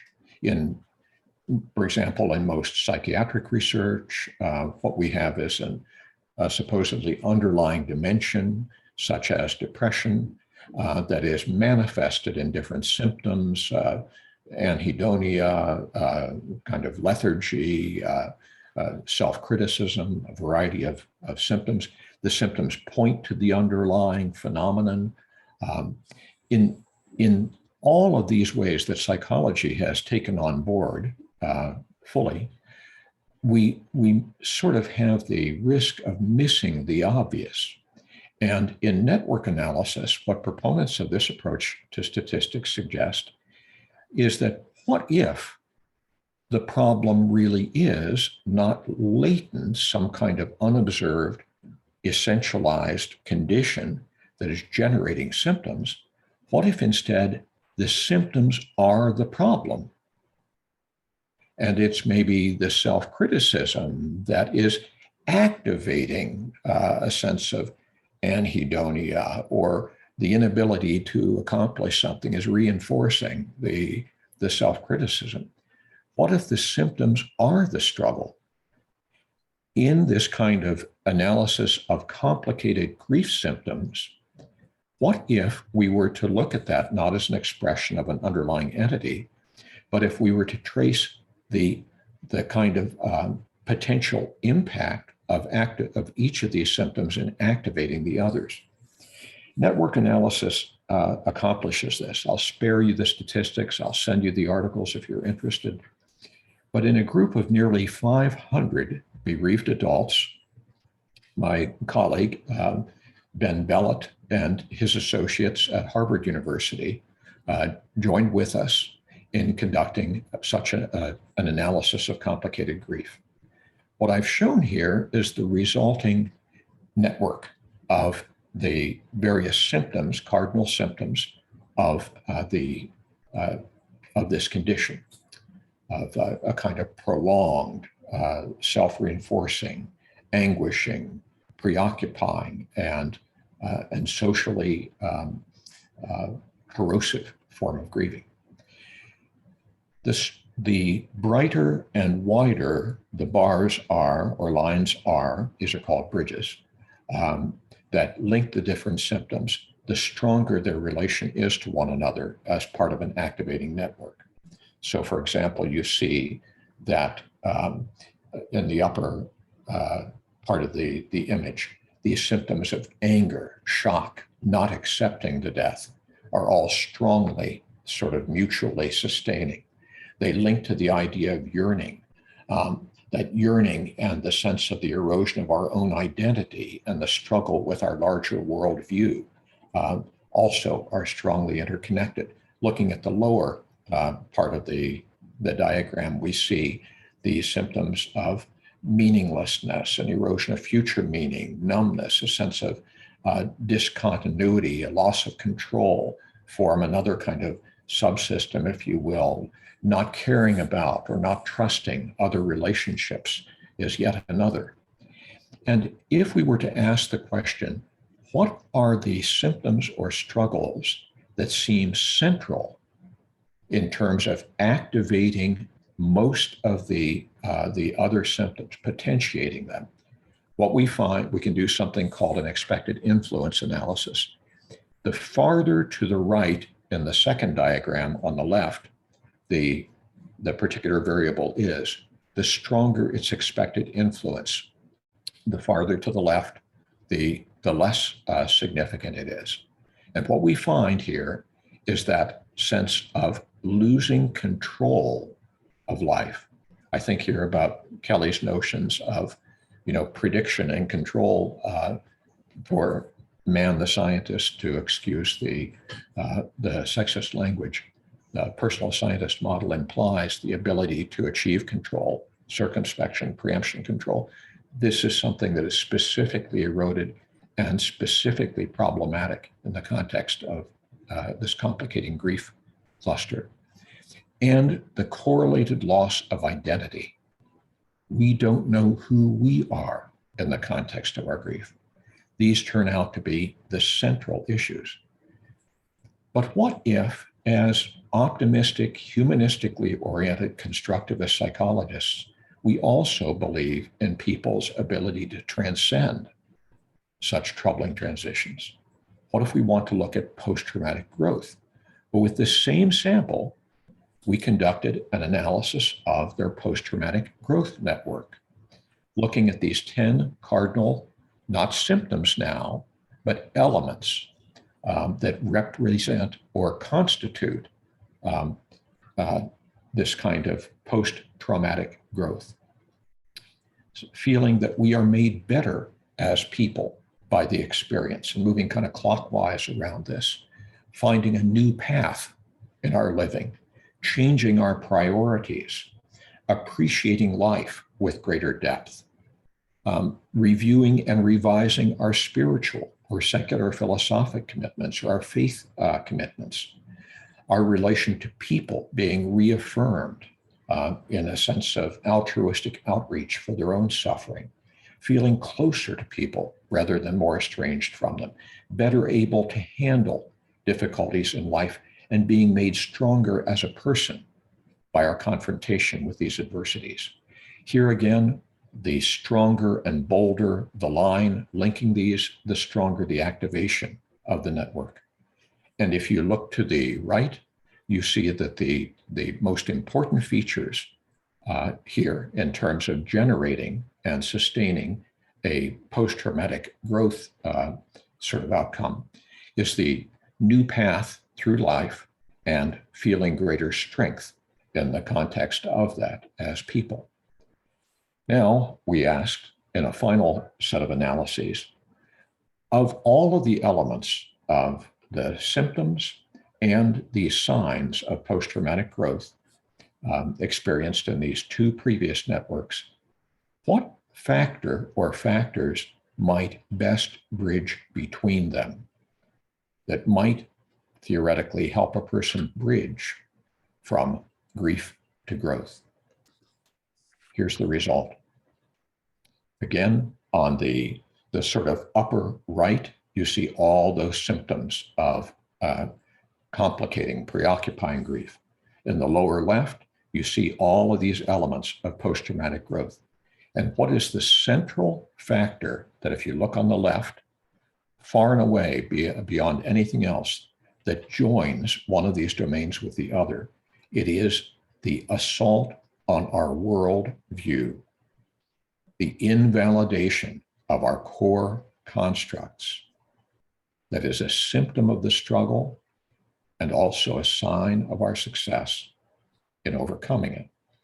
That is, it is the very assault on our world of meaning that launches and engenders the quest for meaning reconstruction, which finds expression then as the post-traumatic growth. Now, we studied this process on individual levels and also social levels.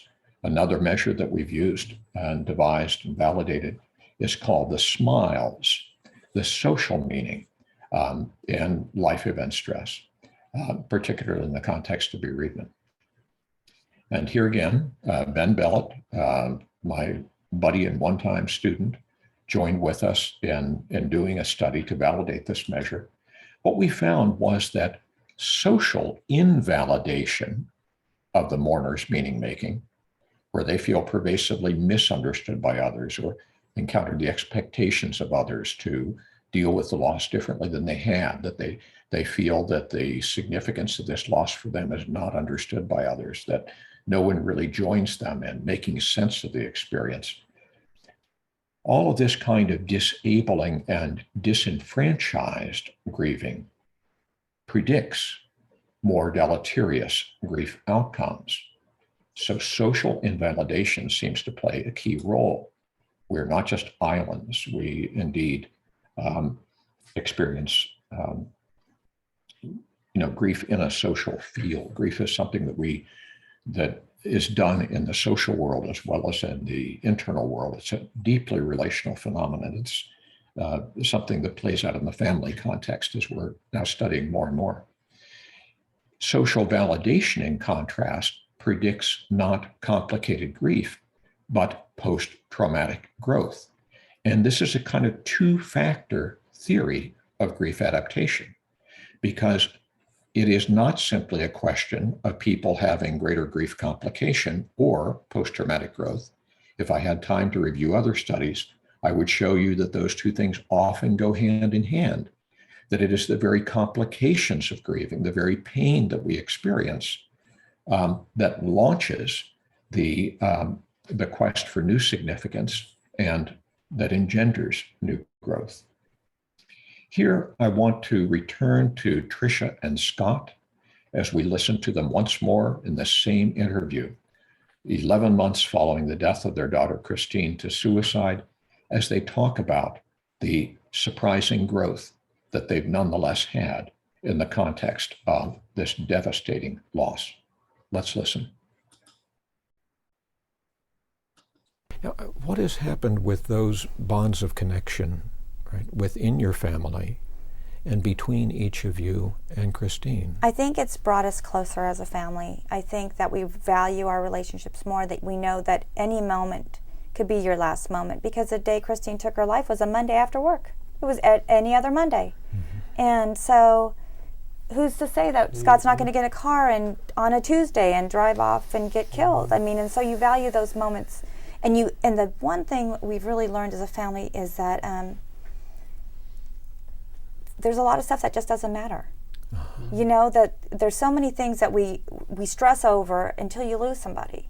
And then all of a sudden everything has a new perspective. Life has a new perspective. You think, that doesn't really matter. That's not important. No one died, you know, so people that are stressing out about, oh my gosh, that fax didn't go through or whatever, you're just like, take a chill pill, you know, no one died, it's not a big deal, and you just kind of, your perspective changes. And in that way, I can say that it's been a positive thing, I guess. I mean, that sounds really bizarre, I mean, but you know, to put a positive spin on it, it's like you value things more. Uh-huh. You don't stress over the small things. That in some measure you are kind of changed as a person. Oh, definitely.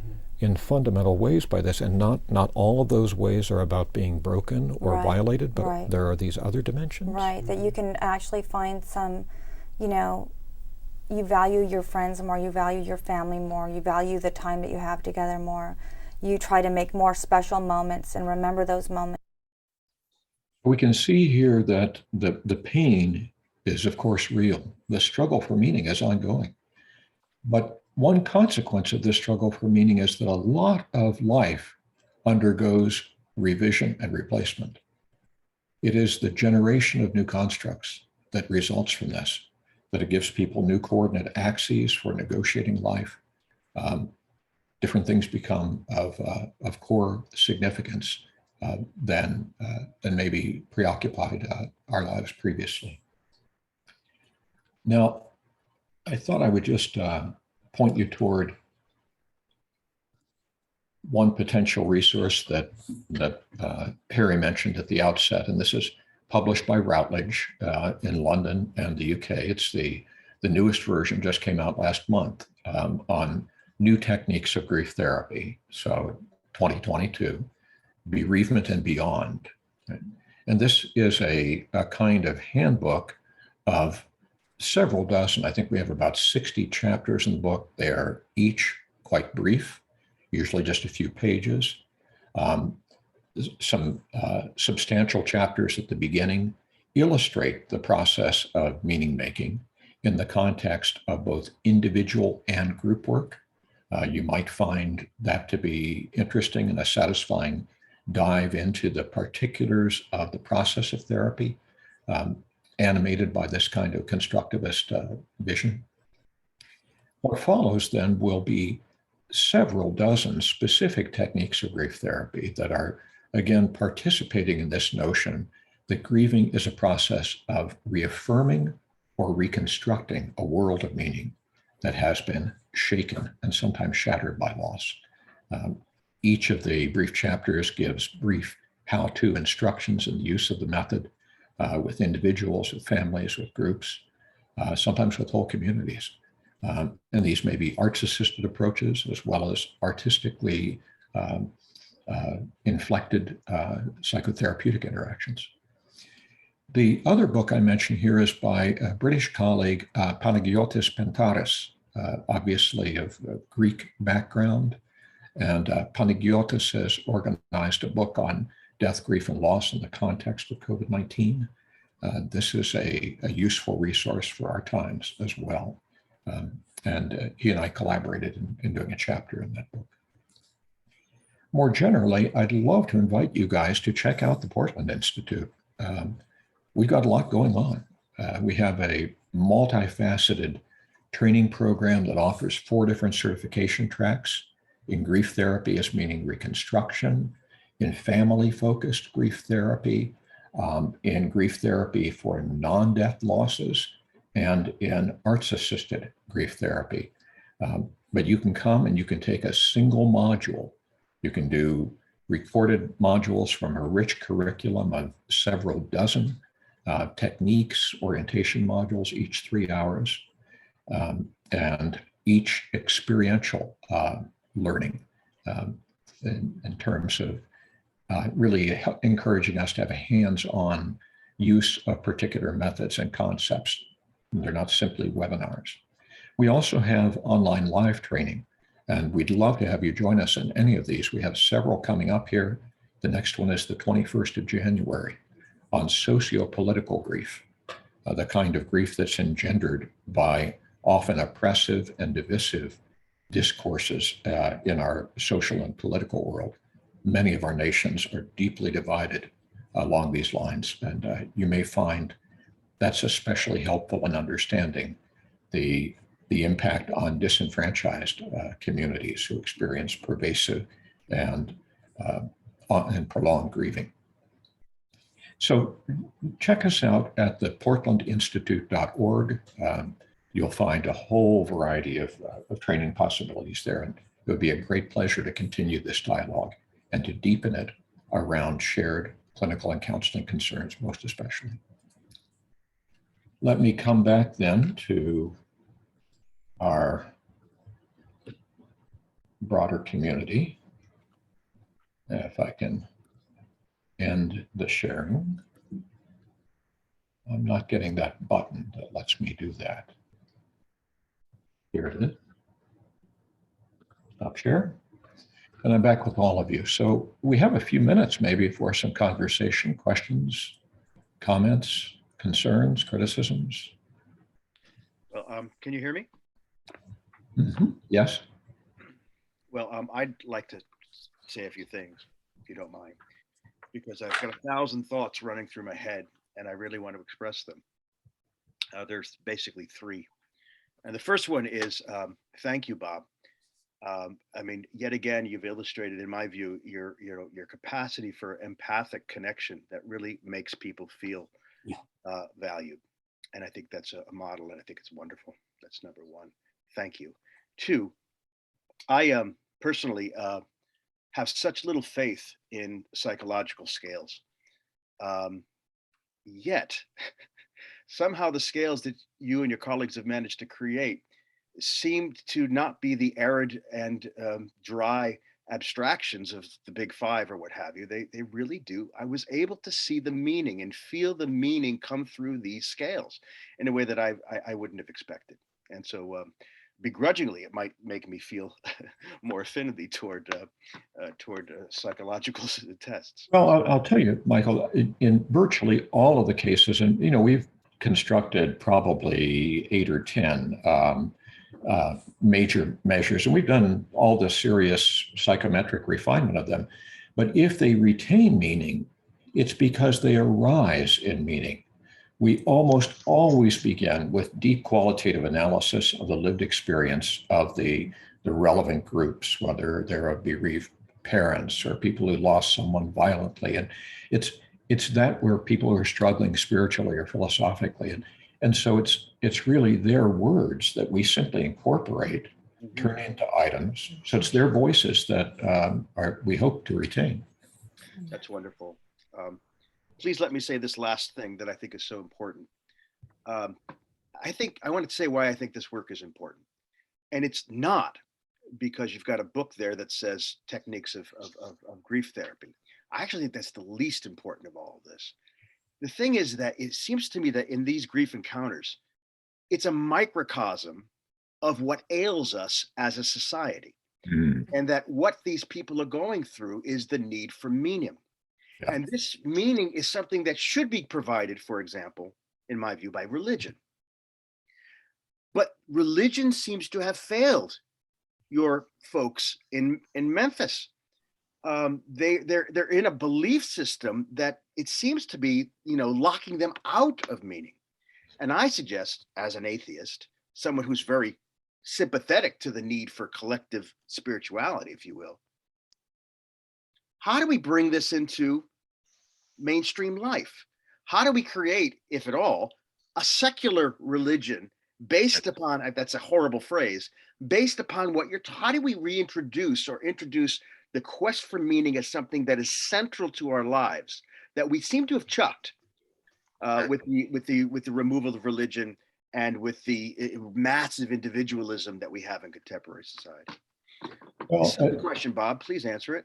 Well, of course, I'm sympathetic to your, and because I don't approach this work with evangelical zeal myself. I do so from the standpoint of a largely secular perspective, but one that is deeply humanistic and I would hope relationally attuned, and very respectful of different spiritual traditions, wisdom traditions, cultures, and what they can give. But I share with you skepticism about the way this is often rendered in our individual and collective lives. In fact, it's often a divisive discourse between countries as well as within them. In a practical way, I think if we understand the human quest for meaning and significance, the need to construct embracing, existentially informed perspectives that rise above a simple quest for materialism and personal success and so on, we have lots of models for how that can be done. We, in the Portland Institute, we also try to extrapolate from these to energizing rituals and ceremonies that acknowledge transition. One that we are planning, for example, for April is with a doctor of divinity named Terry Daniel, I should say. And she writes very meaningfully about toxic theology, though she is an interfaith chaplain teaching at a major theological seminary in California. And she will be offering a program that I just approved yesterday for the Portland Institute on creative personal rituals, which are as sort of appropriate to secular as spiritual communities. She's especially inclined toward the former, that is, toward the secular. So I think there are ways that we can invent, we can reinvent, we can reconstruct, we can repurpose, various forms of ritual that help restore a sense of meaning and community. Bob, that's what struck me in your 10 risk factors. If you read them as loss, as different sort of, or as part of your operational, the closed systems, your network analysis of closed systems, you read your risk factors as a sort of loss of our ability of rituals to relate to death and bereavement, but also a loss of ability to express that and to construe it, because each one of those risk factors is a loss of language. It's a loss of way of speaking about relating. And the thing that struck me really particularly is that when people then search for an alternative way of expressing that by asking other people to participate in making meaning of their loss, which is then rejected after a while because the community that they're approaching is unable to continue with that, or their losses become so great that they can no longer make meaning of anybody else's. That's a secondary bereavement, because you go to your community. And I was really interested in the fact that then you spoke about ritual, because we have few rituals around death and loss in our society. And because we have those few rituals, we have less of a language to construe meaning with.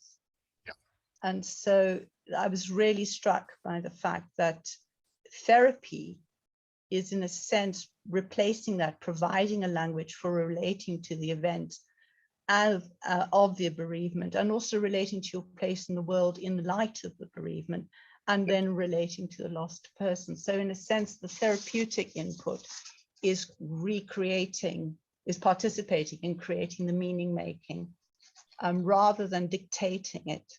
And your system analysis really reflects that.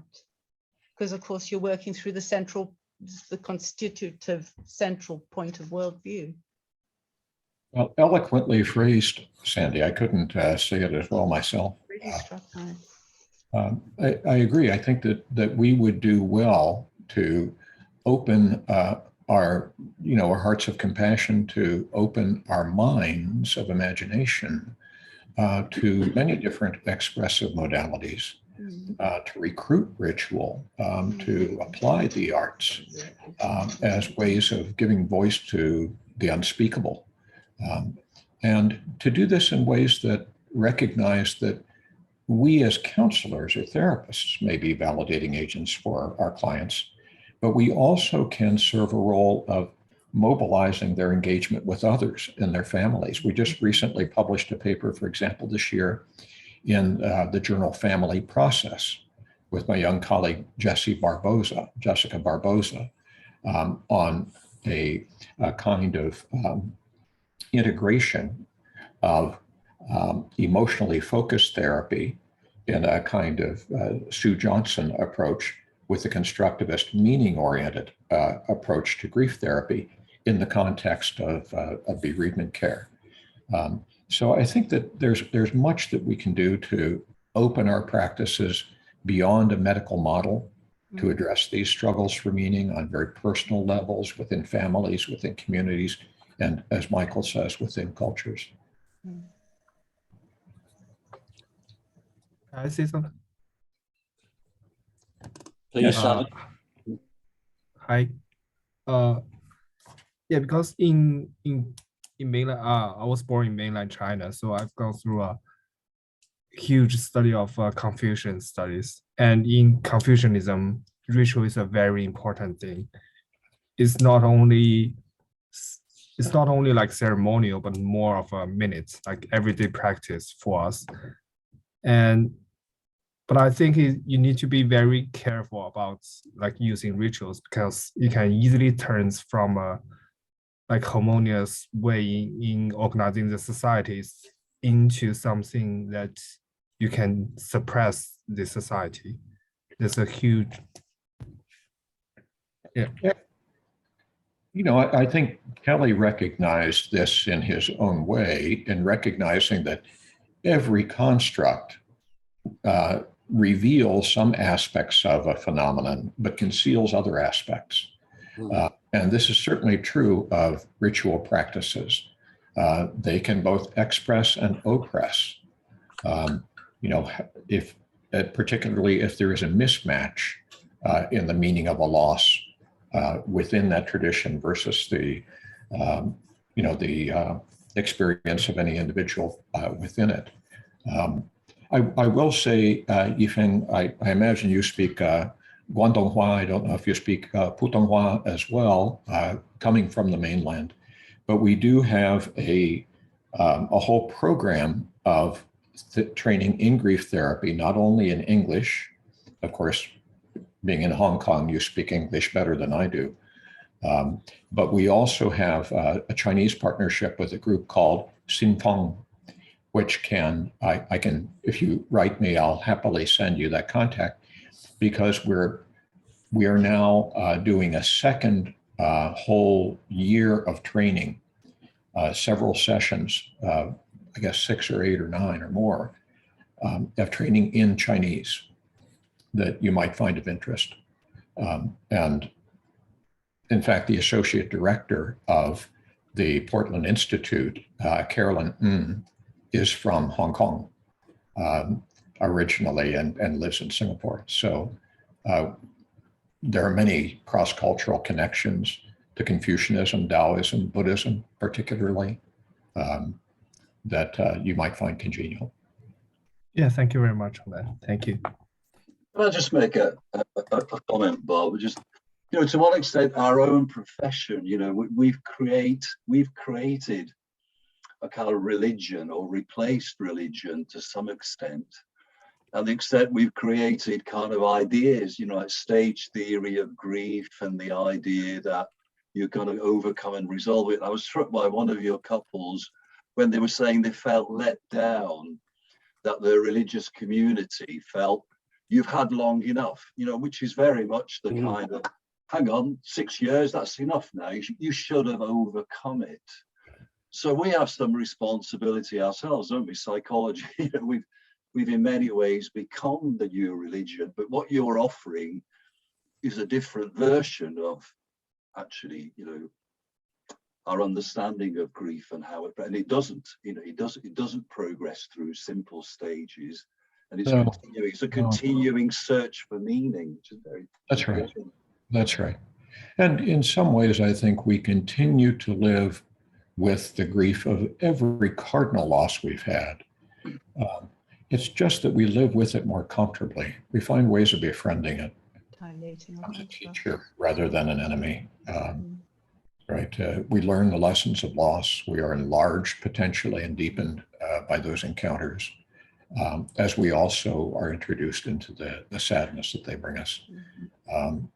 And, you know, early on, I think Harry invoked the idea of wisdom, maybe.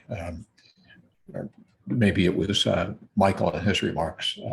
I'm not sure that I've achieved that, but any that has come has really come by way of these encounters with loss and people contending with it, often nobly, sometimes ignobly, but learning from that as well.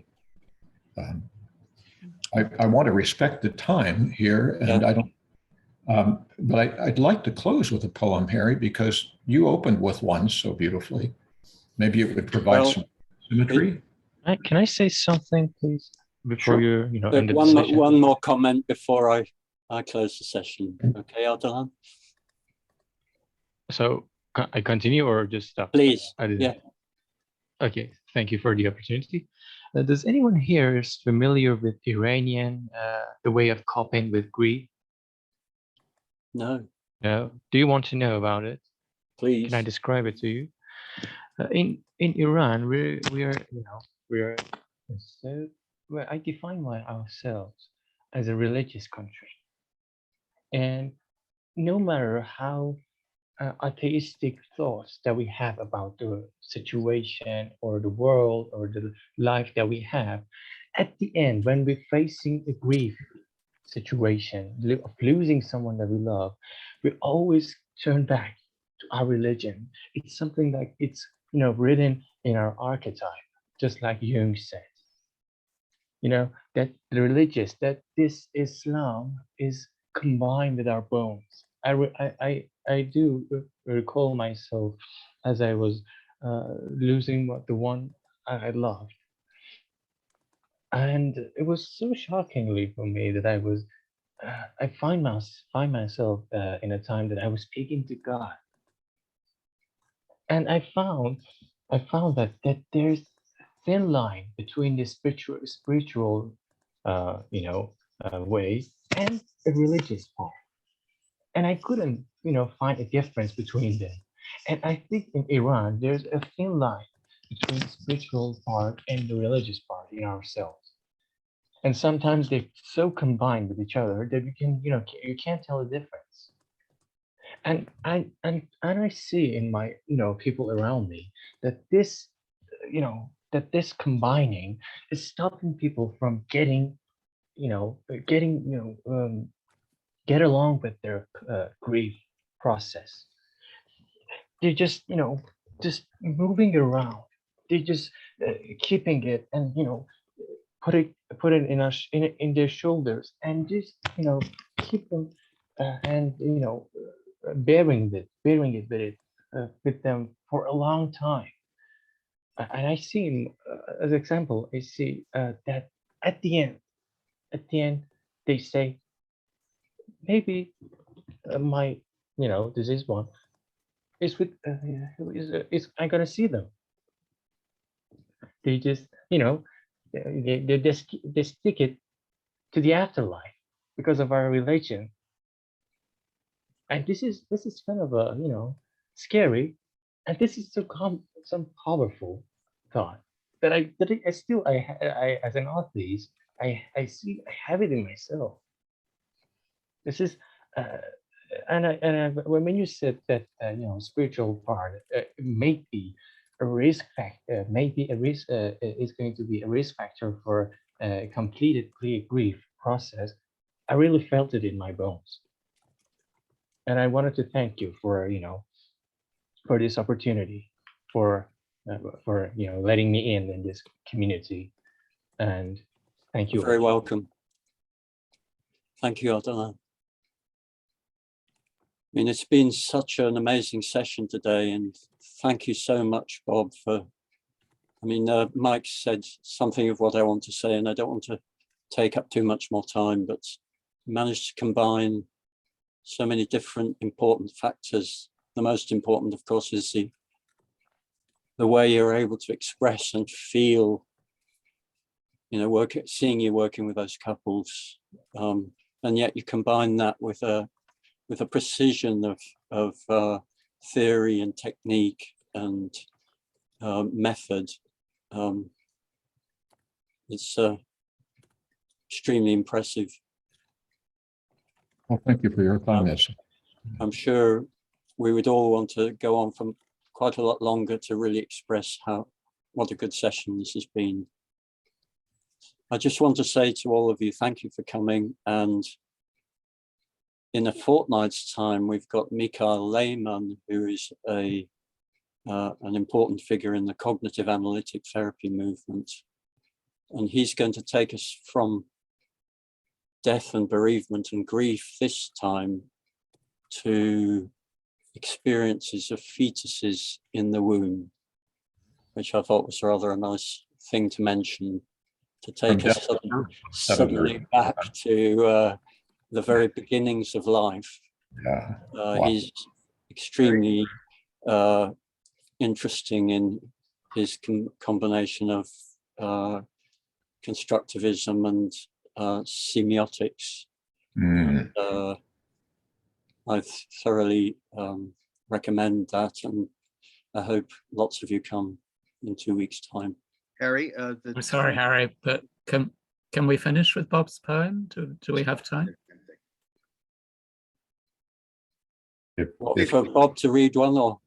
Yeah, Bob offered to read a poem at the. Oh, yes, definitely. Yeah. Yeah, if you want to, Bob. Yeah, thank you. This is one that arose recently for me. I have a good friend named Kasia Małeka, who is a Polish scholar, and her area of research is in grief memoirs, especially the British and American genre of that. And so she's writing a book about this, and she wrote me an email recently, and she said, in this, Bob, I'm trying to write this book, and I'm struggling with the impact that this work has on me, reading the memoirs of many who have lost children and spouses and other important people. And she said, what enriching dimensions of witnessing other people's grief do you feel you get on both a personal level and as a therapist? And I thought, what a wonderful question. So I just closed my eyes for a moment and I started typing. And I just typed a kind of free verse poem as my response to her, with my eyes closed, and then, you know, for 5 minutes, and then I opened them and I just corrected the typos. What emerged was this poem, and I entitled it, In This Fragile Moment. In this fragile moment between the shattering and the repair, I pause, sense her grief, feel my own. This is the intimacy of living as life slips away, a known world lost, a new world not yet found. We live in the spaces between the lines of the unwritten story. In this witnessing, as subtle as tracing the path of the yellowed leaf to the forest floor, we hold the silence, listen for the chords. What trace is left of the symphony of sadness, fading in the earth like an echo. Only this, prizing this moment of being with that which was, that which is, as we hold the small lesson like a precious pearl. Thank you, all of you, for joining me in holding this moment together, inviting me into this community once more. That has been my home for a professional lifetime. So I love all of you. Thank you, Bob. Until next time. Good clap. Thanks, Bob. That was really good. Thank you. Well, you're one of them. Thank you, Jane. Thank you. Thank you. Thank you. Be safe and be well and be back. Bye-bye. And Happy New Year, everyone. Okay. Thank you, Jane.